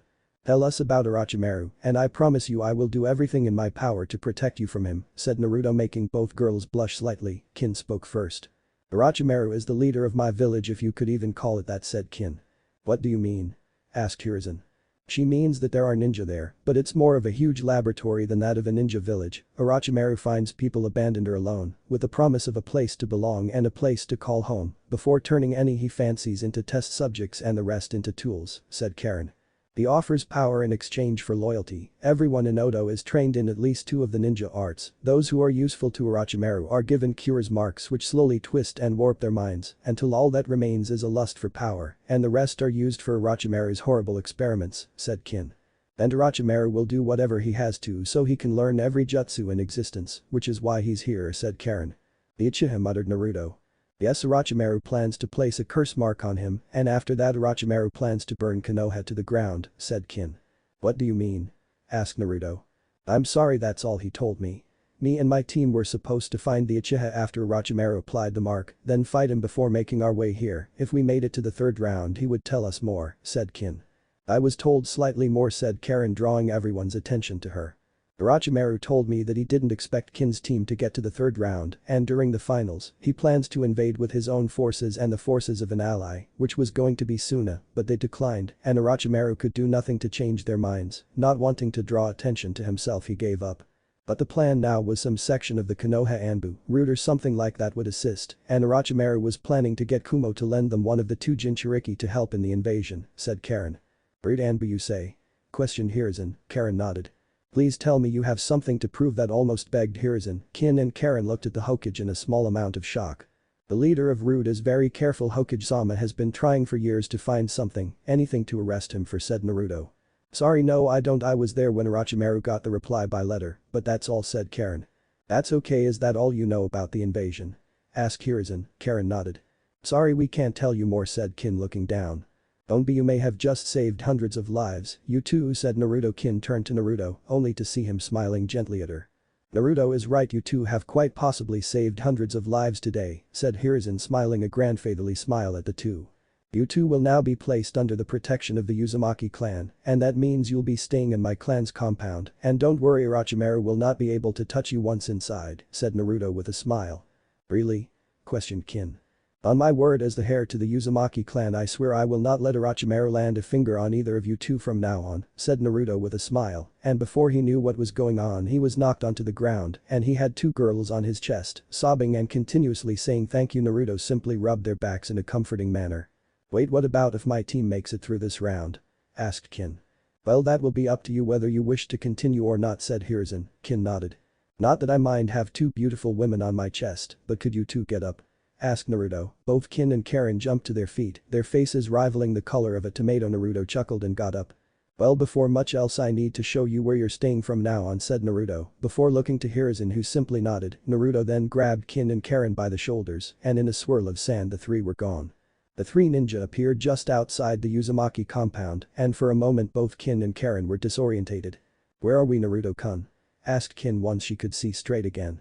This is my clan's compound, and where you two will be staying now. Just wait a moment while I drop the barrier, so you two can come in, said Naruto, but as soon as he did he felt a shitload of fear radiating off of Karen and Kin. On second thoughts, muttered Naruto, turning around to face the girls before making a hand sign. Shadow clone jutsu, called Naruto as a shadow clone popped into existence next to him. You know what to do, said Naruto. The clone nodded as he walked inside the compound. Anbu will be on the hunt for Orochimaru. Don't worry, you two, once you're inside the barrier he cannot touch you, said Naruto, smiling at the two girls. We trust you, it's just, muttered Karen, trailing off a bit. I'm sorry I didn't catch that, said Naruto. We have one friend in Odo, and I'm worried what the pedo snake might do to her to try and get to us, said Karen. What's her name and what's she look like? I'll keep an eye out for her. You might be lucky, and he might send her after you, and if he does I'll help her too, said Naruto with a grin. You would really do that? Questioned Kin.